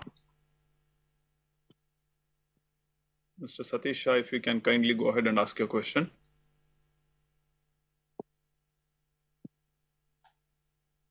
Hello. Hello. Yes, sir, we can hear you. Kindly. Hello. Mr. Satish. Hello.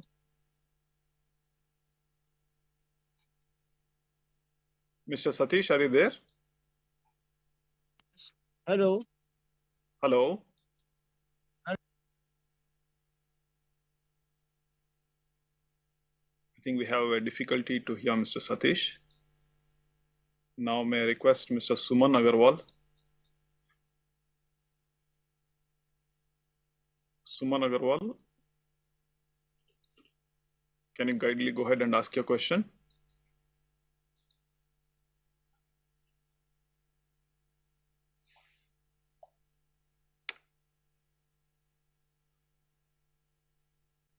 Suman Agarwal.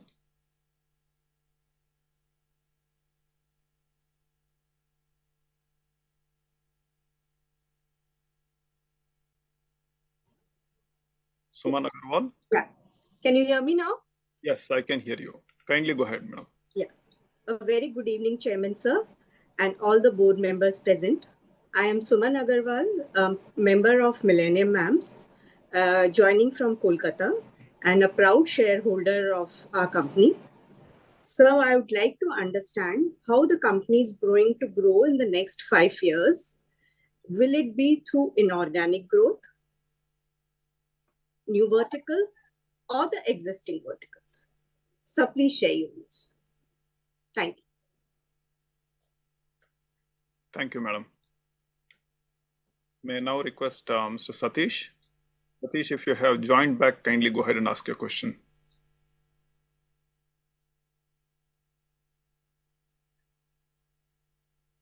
Mr. Satish? Hello. Hello. Yes, sir, we can hear you.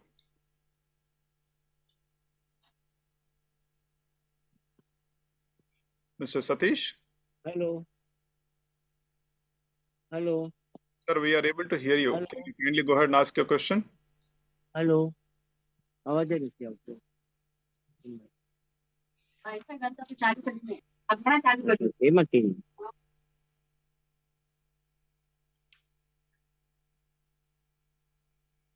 Yes, Mr. Satish, we are able to hear you.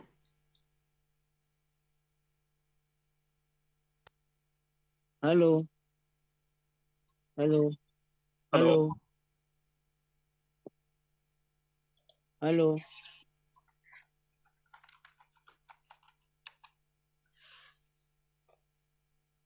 Mr. Satish? Mr. Satish, if you are there, kindly go ahead and ask your question.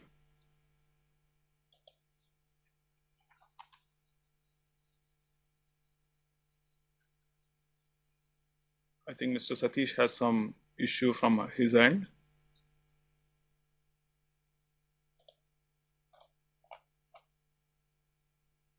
With that, we'll come to the end of this question and question system from all the shareholders. Now I will hand over back to Mr. Chairman. Thank you for all the questions. While we provide the answers to the questions shortly, I would request the team to display the questions received on the web chat and play videos which showcase the work done by Infosys during the past year.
Tom, my husband and I founded Street Child 15 years ago. I was working as an international human rights lawyer in courts across Bosnia, Strasbourg, trying to bring justice to people who'd suffered terrible things.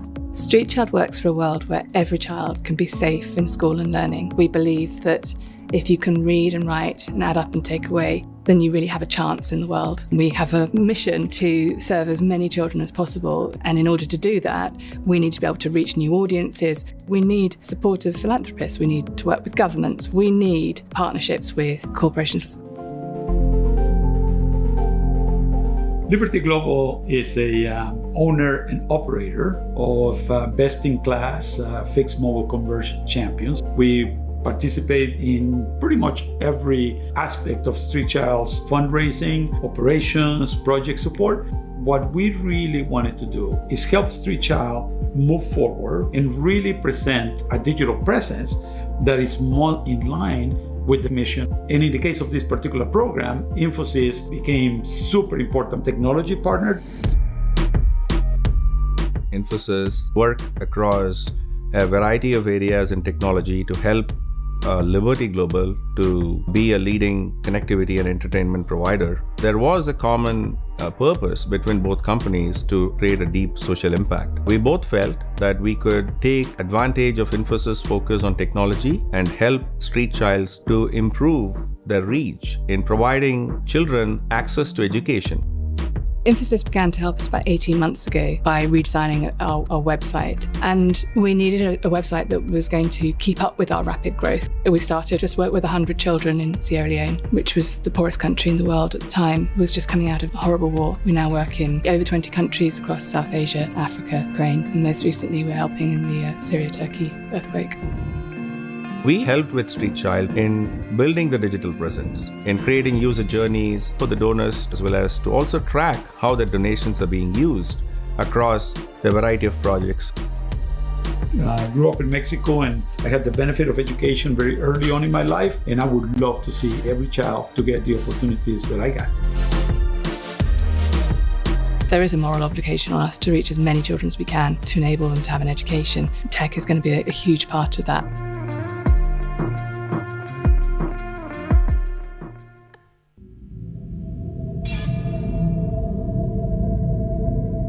Have you ever imagined what it would be if your family did not have proper drinking water, or where you lost crops because farmlands dried up due to the absence of water? A scary thought, right? That's what the villagers of Jalawar and Banswara districts faced for days and months. The absence of water in these drought-prone areas made their life a continuous struggle. पानी की व्यवस्था हुई इसके पहले यहाँ पे स्थिति बहुत ख़राब थी। लोगों को क्या सिंचाई के लिए पानी नहीं मिलता था, पानी नहीं था। यहाँ के लोगों बहुत पलायन कर जाते थे, अपने छोटे छोटे बाल बच्चे लेकर के गुजरात, एमपी और जगह पे पलायन करते थे। तो उन लोगों का उनका घर परिवार पूरा उजड़ जाता था। छोटी छोटी खेती करते थे, नष्ट हो जाती थी। Realizing the gravity of the situation, the NM Sadguru Water and Development Foundation stepped in. They devised ways for bringing sustainable improvement in the lives of the people through water resource development and other allied activities. The plan was to build check dams and adopt lift irrigation schemes. The project involved execution of two components. One is check dam across rivers like Sipra and Chambal, the other big rivers flowing in this area, and the stored water to be taken to the highest point so that it can be distributed among farmers. So lift irrigation was found to be the suitable technology which we have planned to take over under this program. But what worried them was how were they going to fund and carry out such a task. It was then when Infosys Foundation came forward to their aid. With this support, NM Sadguru Foundation gradually transformed the lives of the people living in the districts. Association with Infosys Foundation in the terms of project started in 2017. How our founder trustee Mr. Harnath Jagawat and Sudha Murthy ma'am, actually they were meeting before that, and they were discussing about the water resources development work done by our organization. She got impressed with the water resources development works of this organization, and then she started supporting us. The support offered by Infosys Foundation was in terms of, first is fund support. Second is the project involves training of the people for whom we have executed this project. So the training was supported by the Infosys Foundation. The execution of project requires implementation cost, which has been offered by Infosys Foundation. The results of this partnership were far-reaching and impactful. पानी आने के बाद हम इससे मक्का भी प्राप्त कर सकते हैं, गेहूं भी कर सकते हैं, चना भी प्राप्त कर सकते हैं। इससे हमने पेड़ पौधे लगाए, उनको भी पानी पिला सकते हैं, इससे वो भी जीवित रह सकते हैं। पानी नहीं तो वो कैसे जीवित रहेंगे। पानी आया और ये जब हमको सब मिलने लगा तो अब इसमें थोड़ा परिवर्तन आ गया है, खाने पीने में, रहने में, रहना में, सब में। The support from Infosys Foundation also extended to improving the health, nutrition, education and housing for the people in the villages.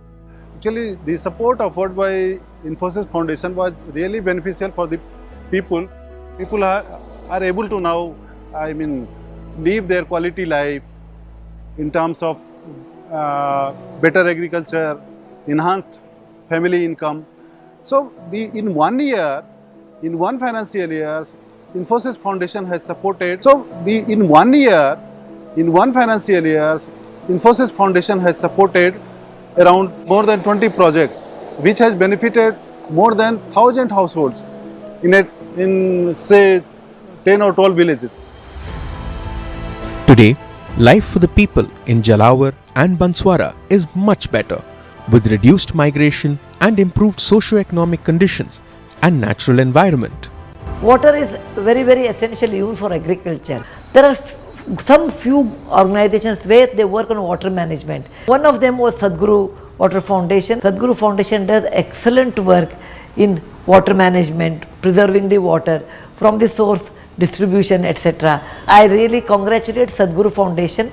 They use the simple principle, using the gradient principle, keep the water there. With gradient it comes down without any electrical or mechanical energy. And this principle is hydraulic, and they construct the water tank on the top of the hillock or the higher altitude, so that by gravitational force or hydraulic theory it comes down and it is easy to maintain. And this kind of water they will use it for agricultural purpose, because a good water source can really help to produce more agricultural product. As rural India works towards improving the quality of its life, Infosys Foundation will continue to lend its unending support to ensure that their hard work leads to positive results.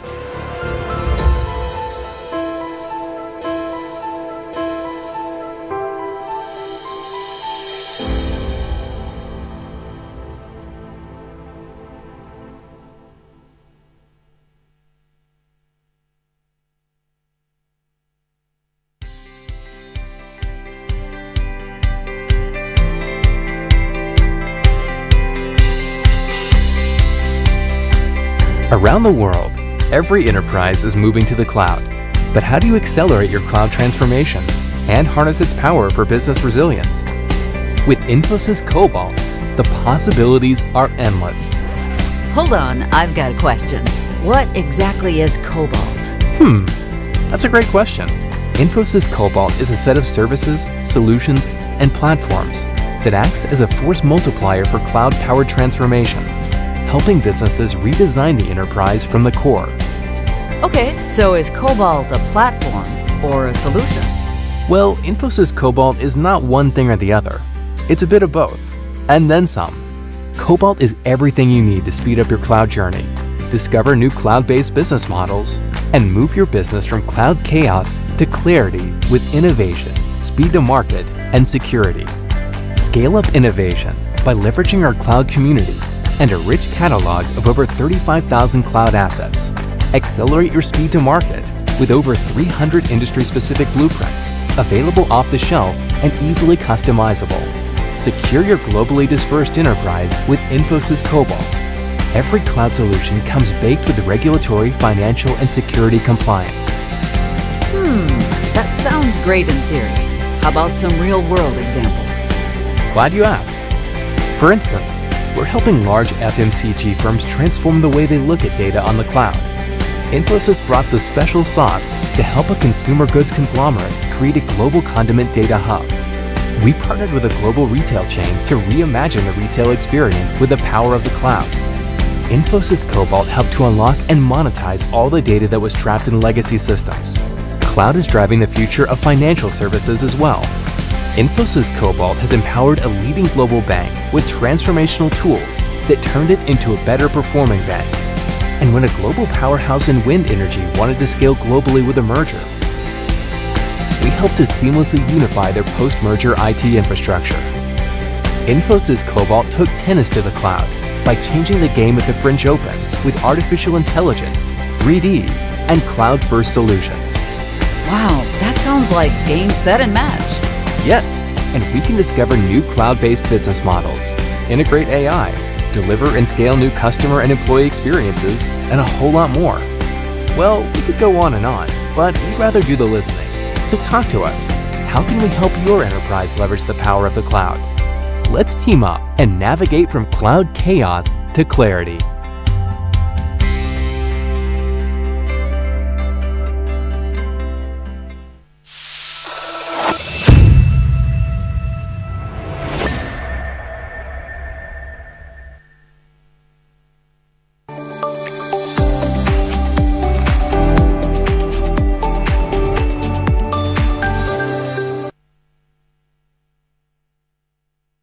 Now begin the answers to the questions.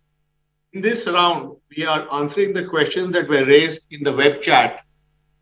And after one round of web chat questions, we will come back with a round of questions from the video and audio questions that were just asked. I will start with my questions. I have 3 questions. First question is, Infosys donated to OpenAI a few years back when they were non-profit. Now they've incorporated for-profit subsidiary. Is Infosys having a stake in that? If yes, how much does Infosys have? How is OpenAI supporting Infosys as one of the early investors or donors? This question is from Ganesh Gopi. Answer is, yes, Infosys was among the earliest supporters of the non-profit OpenAI, and we had made a donation several years back. We have no stake in the for-profit company, but we are delighted by the success that OpenAI has achieved, and we wish them a very good future with all the outstanding AI work that they're doing. Second question, what are the disruptions you foresee for industry in the near future? From Srinivasa Rao Killaru. Today really is a very exciting time. There's a lot of changes happening in the world of technology.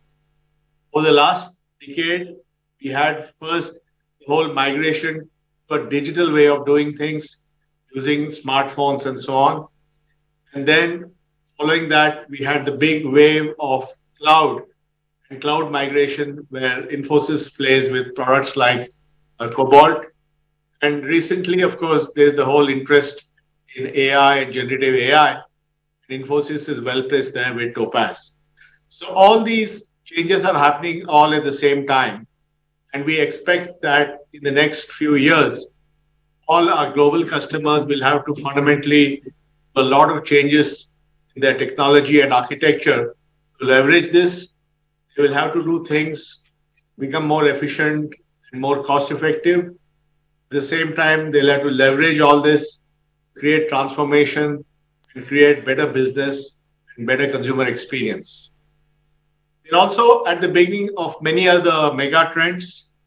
First is the whole green transition, which includes decarbonization, which means that the whole energy system for the world will migrate for the next several decades from a hydrocarbon-based future to a renewable future. It means that the way we produce energy will go from having monolithic producers to millions of small producers, which has a huge impact on the grid. It means that instead of petrol pumps, we'll have gas stations, we'll have charging stations. So there's a huge decarbonization or climate change which is going to affect all our businesses. And of course, thanks to the geopolitics, people are now looking at how to make the supply chains more resilient and allowing people to have multiple options where they can produce and how it is shipped. Then, of course, also because of the whole far more security issues, we have issues of how to deal with cybersecurity, we have issues of how countries are going to become more able to defend themselves, and so on. And of course, there's the whole telecom thing happening through the rollout of the 5G network. So there are many disruptions or changes happening in the future. And I want to assure all of you that we at Infosys are fully seized of this. We are keeping a close eye on this, and we will make sure that we understand these trends and changes and what they mean for our clients, and make sure that we can bring them the best ideas and support so that they can navigate the future successfully. The third question is from Alka Karnani, who is a member of this Millennium MAMS Calcutta chapter. Seems to be a very strong group. And she says, sir, the world is divided as operations of AI is concerned. So which side do you belong?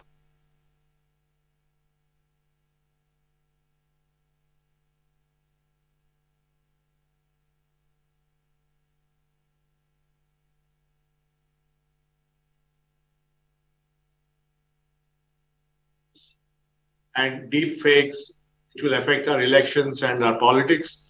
So there are many short-term issues with AI. And of course, there are some people who believe that long-term AI could almost have an extinction risk for our humanity.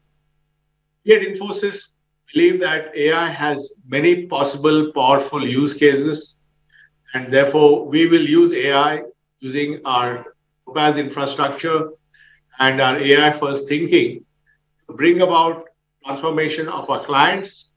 And we will do that using responsible AI and make sure that the AI follows the regulatory rules, privacy rules, the accuracy rules that we need. And so we believe that AI can be a force for good with the appropriate guardrails. Those are my questions and answers. I now hand over to Salil to take his questions.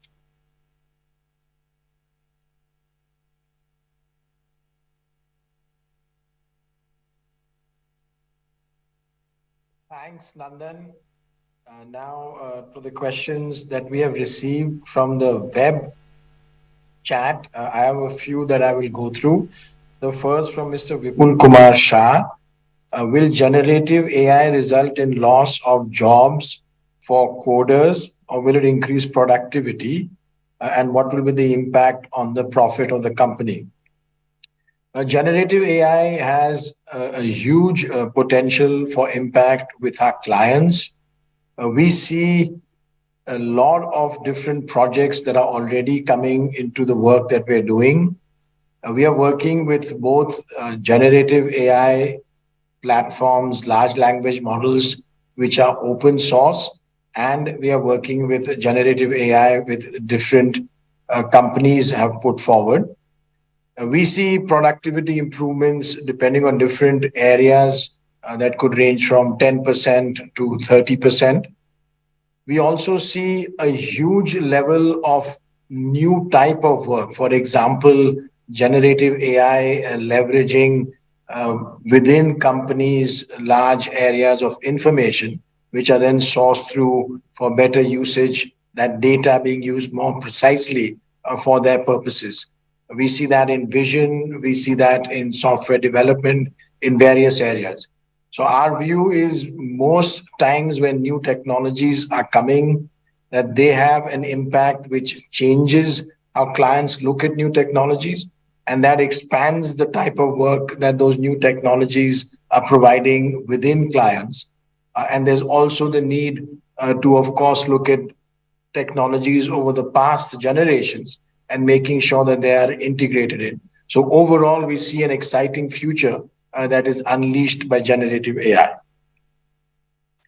Next question, Mr. Krishnadenu Chakraborty.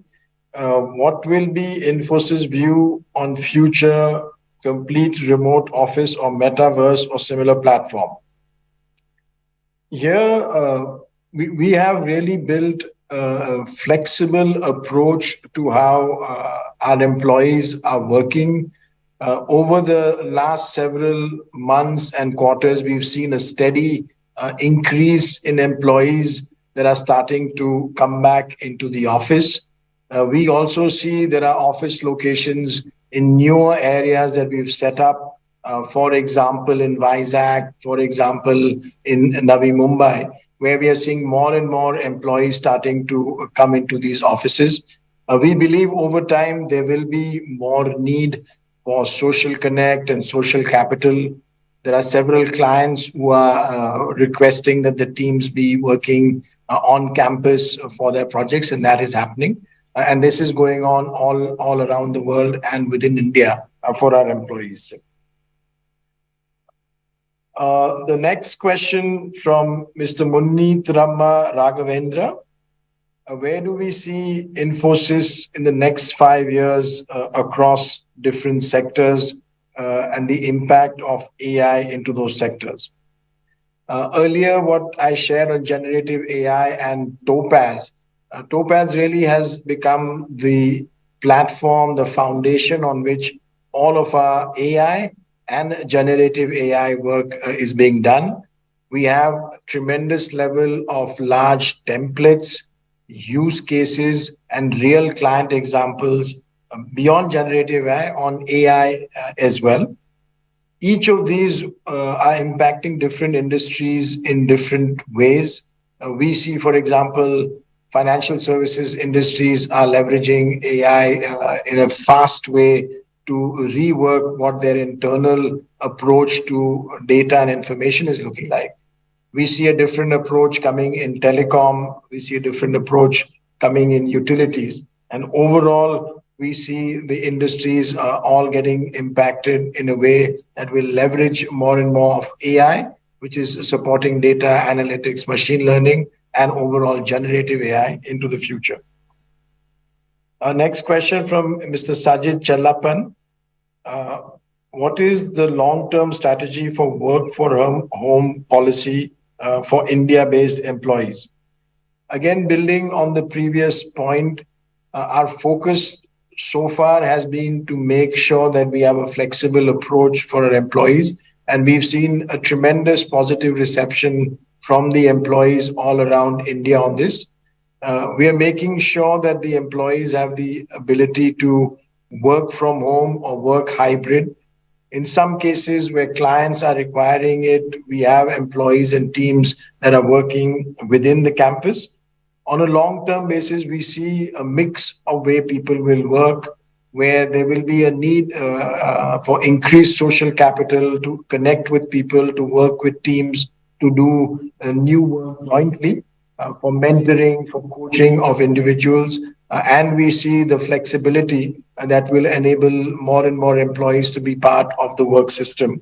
So we are seeing that as really the way the future is evolving. And we are also keeping a close track of how our employees are relating to it and how our clients are relating to it to build this strategy as we go ahead. Next question from Mr. Vasudeva Rao. Question is, why are we not going for big acquisitions? COVID provided a good opportunity to acquire. Any plans in the future to go for big acquisitions? So here, our view is we have a very good balance sheet and a good position overall with respect to how we can look at acquisitions. Our approach has been to look at things which fit in strategically within a digital or cloud or AI framework, and then look at what will be the way to integrate it. Then we look at the culture of the company, and then we look at what is the method of running it day to day once the company has been acquired. And based on those, and of course the price value, we make the decision. We are today looking across different sizes of acquisitions, and as a potential company falls into the right buckets for those, we will continue to do acquisitions. We've also been mindful, as we have seen over the last 2 years, where some of the acquisitions that were initially of high value, the value has come down. So we are now looking more carefully at the future of acquisitions. Our next question from Mr. K. Mohiddin Ghani. What are the growth opportunities in Middle East and South America, and what are the current revenue percentages in these markets? We have a presence in Middle East and South America. Those are low revenue percentages. We've taken a focus in the past few years where it's been much more on North America, European, and other parts of Asia Pacific, specifically Australia, New Zealand, to develop those markets. We've also built strategic joint ventures in Japan and in Singapore to expand our markets. We are now looking at the future where there's a huge set of opportunities in the Middle East, and we want to scale that market up as well. And we will see more and more focus into the Middle East as we go ahead. Our next question is from Mr. Mulraj Dhanji Maru. What will our investments in metaverse start? When will our investments in metaverse start yielding revenue? How large do we expect revenue stream in percentage terms? As you may be aware, we have created what we call the Metaverse Foundry, which is widely accepted within our client base.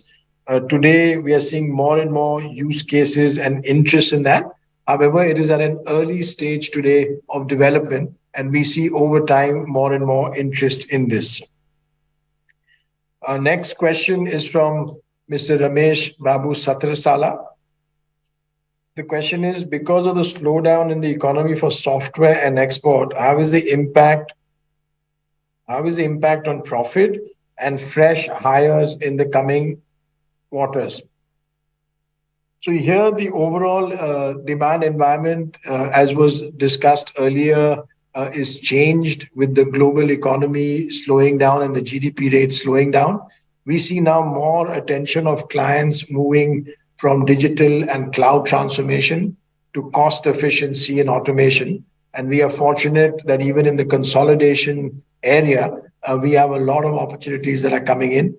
We just announced, you may have seen a few weeks ago, a memorandum of understanding with BP, the original British Petroleum, where there's a huge benefit to Infosys from consolidation and a tremendous opportunity in the future.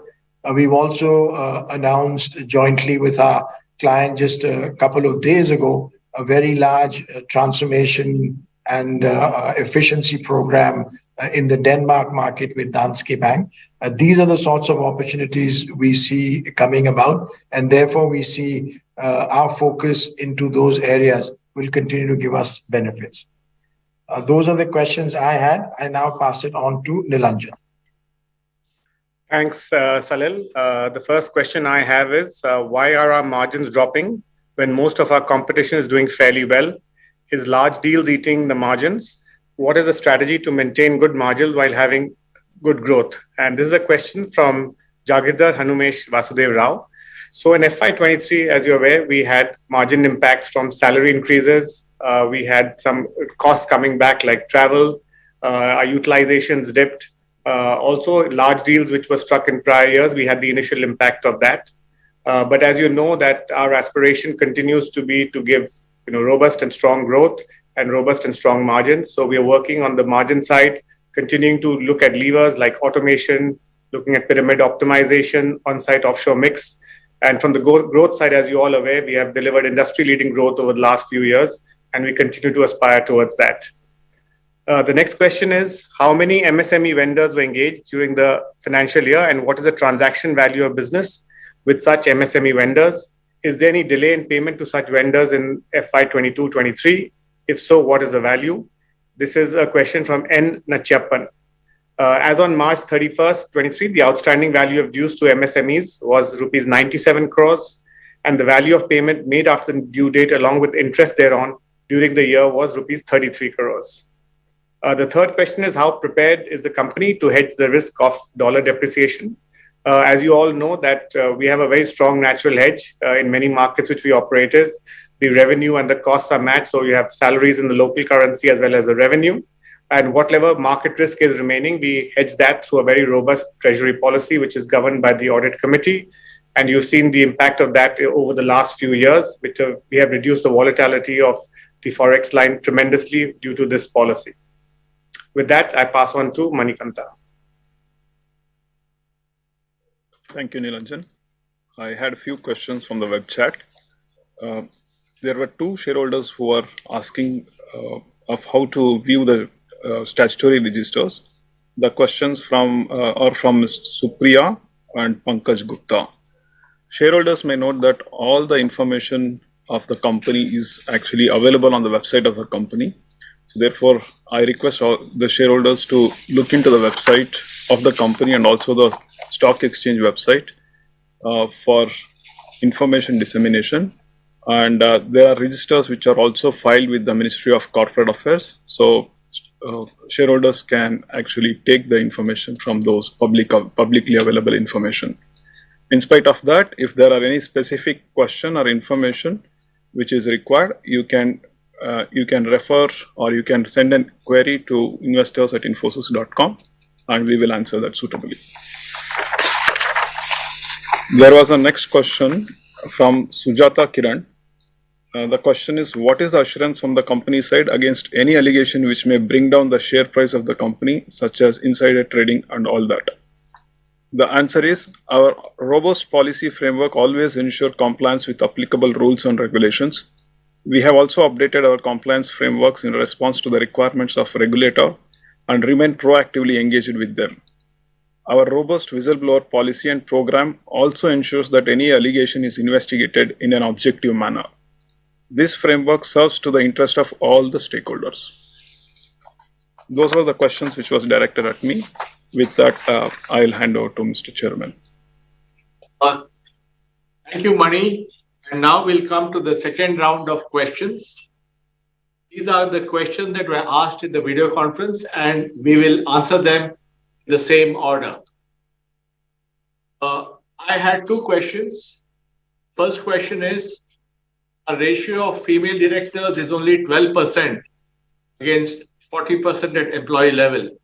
Can we increase this, please? This is shareholder Santosh. Santosh, this AGM, we have the resolution of Eileen's appointment placed before shareholders for approval. Once that approval, if it is obtained, the ratio of female directors will go to 25%. Second question, what is your view on AI replacing humans in the workforce? We believe that AI has the potential to make a big improvement in the productivity of people. And we have found that the more qualified, the more experienced a person is, they can derive more benefit from AI, like automatic code generation and all that. So definitely productivity will go up. But we believe that it will be used to amplify the productivity of existing people. Therefore, we feel that we'll be able to benefit from this much more than at the same time. I agree, we have to become more efficient and share the efficiencies with our clients. So we will take this, and Infosys is on the path to applying AI in a very rapid way with our AI first strategy, which we are rolling out across the company at the moment. Thank you. And now I'll hand over to Salil. Thanks, Nandan. I have a few questions from the questions asked in the video and by some audio. First question from Mr. Sadanand Shastri from me. What is the revenue by geography? India has the least place. How do we uplift this? So here we are doing some extremely strategic work to make India fully digital, as is being driven across the entire government. We are working on the GST program, on the income tax program, and we will continue to work on such strategic programs as they become, as the government is doing more of them. And we have really very strong expertise in those areas. So this will continue to increase. We are also looking at the private sector, where more and more of this digital work is starting to happen across the country. Next question, also from Sadanand Sastri. The question was about many senior employees are leaving the company. How will the company take care of the image? Here, we are extremely solid in terms of the strong bench of leaders that Infosys has. We feel that that group of leaders that Infosys has produced over the years through its own leadership development and through the work that they do with clients in delivery, in markets, really prepares them to do more and more work. And we have made sure that those leaders step up and take that on. We feel good about the fact that we have such a deep leadership bench, and we will continue to work on that as we go ahead. Our next question from Abhirup. What are the company's plans on expanding the cloud business? Now, cloud is really absolutely core to what we are driving. We discussed earlier the Cobalt platform, the capability set, whether it's on infra as a service, software as a service, platform as a service. We really have the leading market capability in cloud. We see good traction for cloud activity overall with clients. And we see that there is cloud becomes the underpinning for transformation as companies are looking to move into the digital age, into the AI age. That becomes the base foundation that will be needed. And with our strong partnerships with several of the large cloud companies, we believe we are well positioned to play in that, and this will continue to grow. Next question from Suman Agarwal. Question is, how is the company going to grow in the next 5 years, organic versus inorganic? Now here, over the past several years, we made about 8 or so acquisitions. Those acquisitions are well integrated. We feel that approach will continue into the future. We will look for acquisitions which fit the strategic direction, the cultural fit, and the value, the ability to integrate. Based on that, we will continue the acquisition approach, and the organic approach will continue. We will continue to work with our clients to expand as they look for the cost and efficiency and automation programs in this environment, and also look to expand on transformation programs as they continue to make changes in the business. So both dimensions will carry on into the next few years. Our next question from Shailesh. Which are the verticals in the business which have been least affected and also significantly affected by the current macroeconomic conditions? So here, what we had shared in the past, we have seen industries such as financial services, in mortgage and asset management and investment banking, the telecom sector, high tech, some areas of retail. Those are the ones that are most impacted within this environment that we have seen, what we reported in the end of Q4 and before that. We will see as we go ahead how these evolve into the future quarters. Our next question from Celestine. How is the company managing employee attrition? What we've seen over the last 4 quarters, Q4 and before, attrition has steadily been coming down each quarter on a quarterly basis. We see a lot of the initiatives that we've put in place and also the overall economic environment, both of them relating to the attrition coming down. Our employee engagement scores are continuing to go up, and we believe that with that, we will have a good control on attrition in the coming quarters, and we will make sure that that becomes translated as we look at the recruitment cycle and bringing in more employees from outside. Our next question from Santosh. Can you please provide detail on how many new clients were added in the last financial year? So here, in a specific point, in the last financial year, we have added 458 new clients. Next question from Dhara. Apart from the cloud capability and digital, does the company have other pillars on which it sees future growth? So very clearly, the digital approach, which comprises cloud, digital, then also data and analytics, cybersecurity, IoT, Internet of Things, those are really good growth drivers. We are now seeing much more focus on generative AI that we have discussed quite a bit in all the questions and answers, and overall becoming more AI driven, AI first, and clients are looking at that. And then in this environment, which is a different macro environment, there's more and more attention to cost efficiency, automation, consolidation. So we are fortunate that we have both types of growth drivers where people are looking at transformation, they can look at digital, cloud, AI, and where they're looking at efficiency, they can look at cost, automation, consolidation, and there are both engines are available with Infosys. Our next question also from Dhara. Considering BFSI segment has small share in US regional banks, what do you expect impact on Infosys? So we have a diverse portfolio in financial services, large global banks, regional banks, mid-sector banks, in cards, in payments, investment banks, asset management. So really a very broad and diversified client base in the FS business. Now within US, less than 2% of our revenue has this exposure into the regional banking.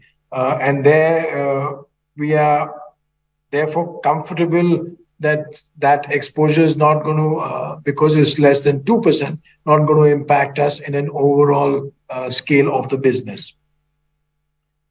Our next question also from Dara. What steps has company taken for well-being of employees?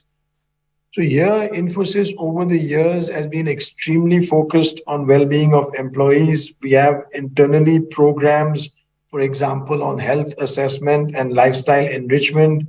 We have wellness programs for physical well-being and social well-being. And we also have well-being rates where across locations we track it and support employees in driving that. And we are seeing a good traction overall on employee well-being within the company today.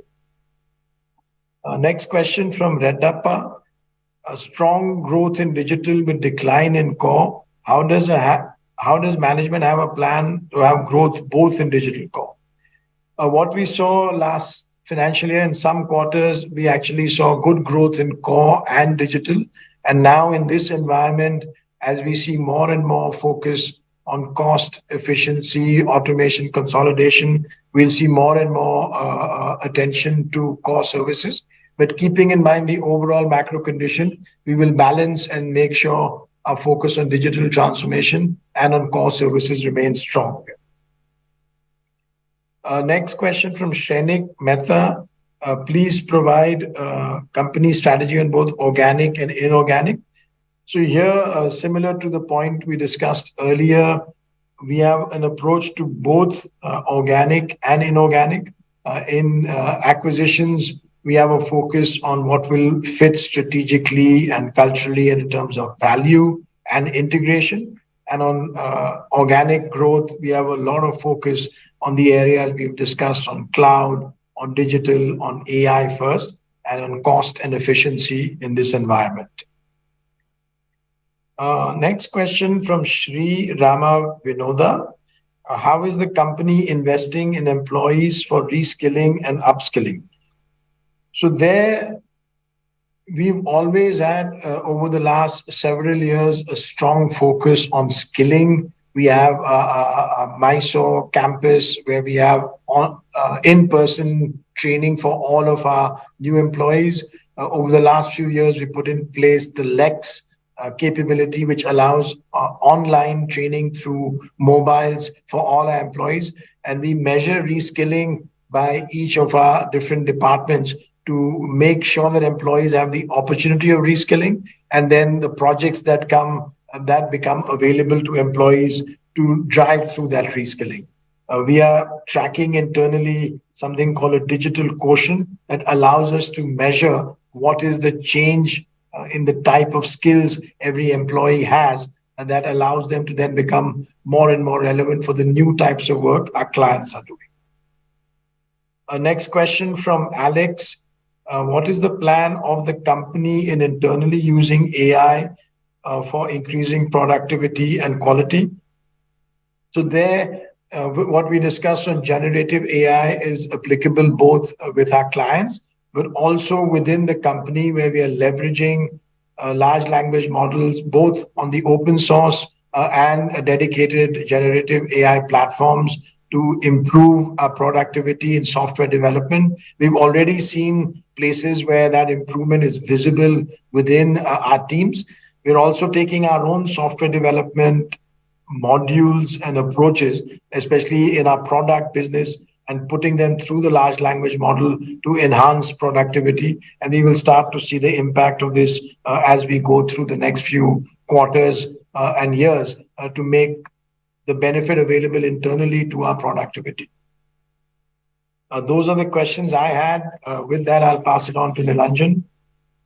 Thank you, Salil. The first question I have, we have requested multiple times to the company to do buybacks using tender offer mode. SEBI has come up with new regulations that the buybacks need to be done through tender offer. Please confirm if further buybacks will be like that. And the shareholder name is Shamit Mehta. So as you all know, we have a 5-year capital allocation policy, which we've laid out for the financial year 2024 period. And within that, there are 3 components. There's a dividend component, there's a special dividend, and a buyback component. And these allow predictability and consistency of returns. And as we've said, we've already returned 86% back. And the board looks at multiple elements, looking at EPS accretion, looking at share price, yield on a cash return, and then determines the most appropriate way to return this capital back. As regards the latest SEBI mandates on buybacks, we will continue to see that and how they will be implemented over the next year or 2 years. The next question is from Sadanand Shastri on page 301, other expenses, 133 crore increase in ECL. How do we reduce it? So as you know, the company makes provisions for expected credit losses based on historical performance, on the macroeconomic conditions in terms of the geographies we operate in and the sectors we operate in, and therefore makes the provisions appropriately. This is as per the relevant accounting standards. Does the company have plans of doing CSR activities in the eastern part of the country? This is from shareholder Manoj Kumar. So as you know, our CSR policy encompasses work around women empowerment, around health, education, and of course, sustainability, targeting the underprivileged. We also look at criteria around scaling up of these projects and making sure that they have an impact and follow our overall themes. We have also started doing many projects in the east of the country, and if they meet these criteria, we'll continue to expand there. The next question is regarding work from office, 2 days from office, 2 days from home. What is the policy of the company in this regard? I think we have a very flexible policy and a hybrid policy in terms of working from office and working from home to give people the flexibility. We encourage, of course, people to come to work a few days, and we believe that increases our social capital. And I think a big portion of this, of course, depends upon our client requirements, and their clients, of course, insist that employees come into work. So this helps us maintaining a fair balance of giving client connectivity and the yet time working teams working together.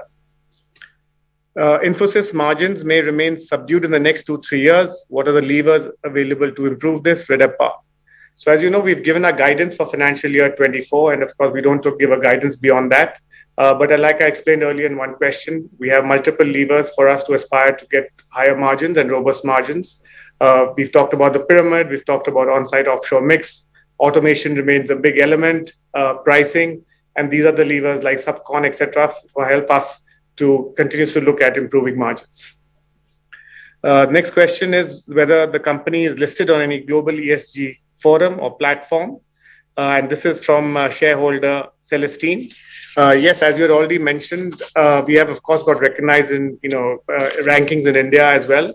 But we are also recognized globally. We are part of the Dow Jones Sustainable Index. We have got a AA rating from MSCI, ESG ratings, which is a global rating. We are on the A list of CDP in 2022. We are on the EcoVadis ratings as well. So we are recognized as a leader in both our sector and even across sectors in many of these ratings globally. Cybersecurity and data privacy are big concerns these days. What steps are we taking in this direction? And this is a question from Shailesh.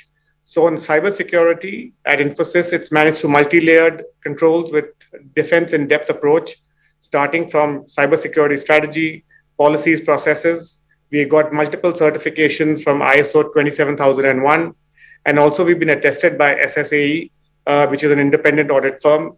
On data privacy, also Infosys has seen significant growth of the DPO from 2010, and we've established an independent data privacy office, and we're consistently and working with our clients to improve both our security and zero trust profile, and also on data privacy as well.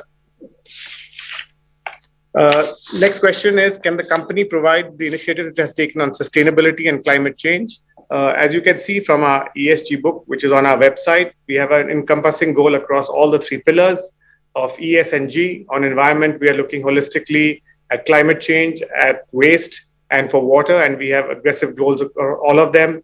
On the sustainability side, our Springboard program, which is giving free education across both India and across the world.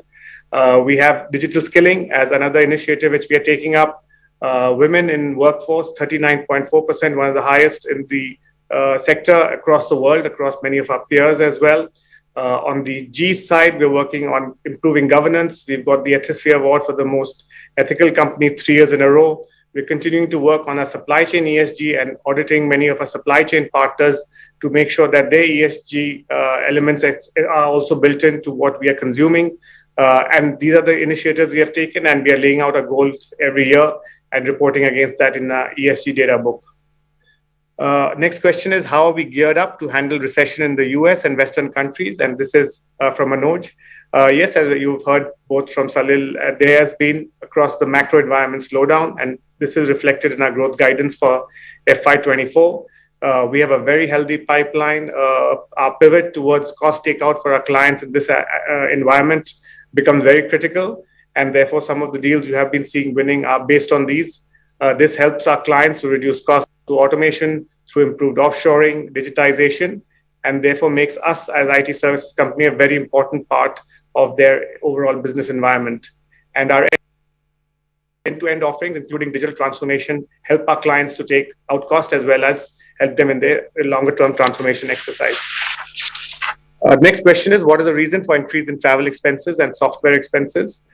Travel, of course, came back last year as the COVID controls really have eased during the last year, and therefore, if you can see pre-COVID as well, our travels are now going up at that level. Software expenses are going up, and because they are integrated to our overall delivery, whether it is cloud, whether it's overall infrastructure, these are becoming integral to the delivery model which we have. Infosys is known on giving special dividends. What can we expect? When can we expect special dividend on completing 40 years? This was from a shareholder, Shrikant. Like I just mentioned, we have the capital allocation policy, which talks about special dividends, buybacks, and regular dividends. And of course, over the last 4 years, in line with our policy, we have returned 86% back. The board continuously looks at different elements into the decision of giving buybacks. And of course, at this stage, we don't have any special announcement on special dividend. The last question is, when can we expect a bonus from the company? At this stage, we have no such announcement to make. Thank you, Nilanjan. There were a few questions which came from video and audio questions. The first question is from Mr. Shramit. The question is, every time I cast my vote, I find my mobile and mail data is not registered with NSDL. K-Fintech is not picking up the data fully from NSDL. What can you do to help? The shareholders may note that the RTA system is fully automated, and it actually reflects the details which is uploaded on the depositories. There is no manual intervention there. So therefore, the information which is available at the depositories is the one which has been processed by an RTA. In case if you cannot retrieve your details, the way you have done it, you can request for resetting the login ID and password. You will receive the same. The next question was from Mr. Bharat Raj, request to arrange for the Mangalore DC visit, and there was also a suggestion for holding the physical AGM.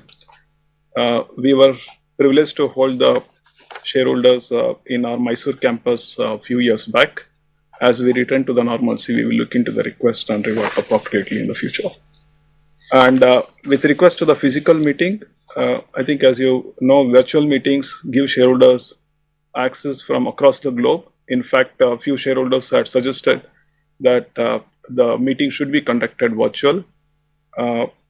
In this AGM, we have around 23 shareholders who are joining from different countries and from different time zones, which actually helps them to connect from everywhere. The next question was from Mr. Sadananda Shastri about the details mentioned in the tenure of an director, which is mentioned as not applicable. The answer is the Nandan is appointed as a non-executive and non-independent director. He is liable to retire by rotation as required under the Companies Act 2013. Accordingly, he is offering himself for shareholders' approval periodically. There was another question from Buyback requesting the details of the regulations. I think these details were already provided by Mr. Nilanjan. Those were the questions which were directed at me. With that, I'll hand over back to Mr. Nandan. Thank you, Mani. Members may note that e-voting on the NSDL platform will continue to be available for the next 30 minutes. Therefore, I request members who have not cast their vote yet do so within the next 30 minutes. The Board of Directors appointed B. Hemant, practicing company secretary, as the scrutinizer to supervise the e-voting process. Further, I hereby authorize Manikanta, the company secretary, to declare the results of the voting and place the results on the website of the company at the earliest. Resolutions as set forth in the notice shall be deemed to be passed today, subject to the receipt of the requisite number of votes. We had 373 members participating in today's 42nd Annual General Meeting. Thank you for attending the meeting. I hereby declare the proceedings of Infosys Limited 42nd Annual General Meeting closed. Thank you. Have a great day.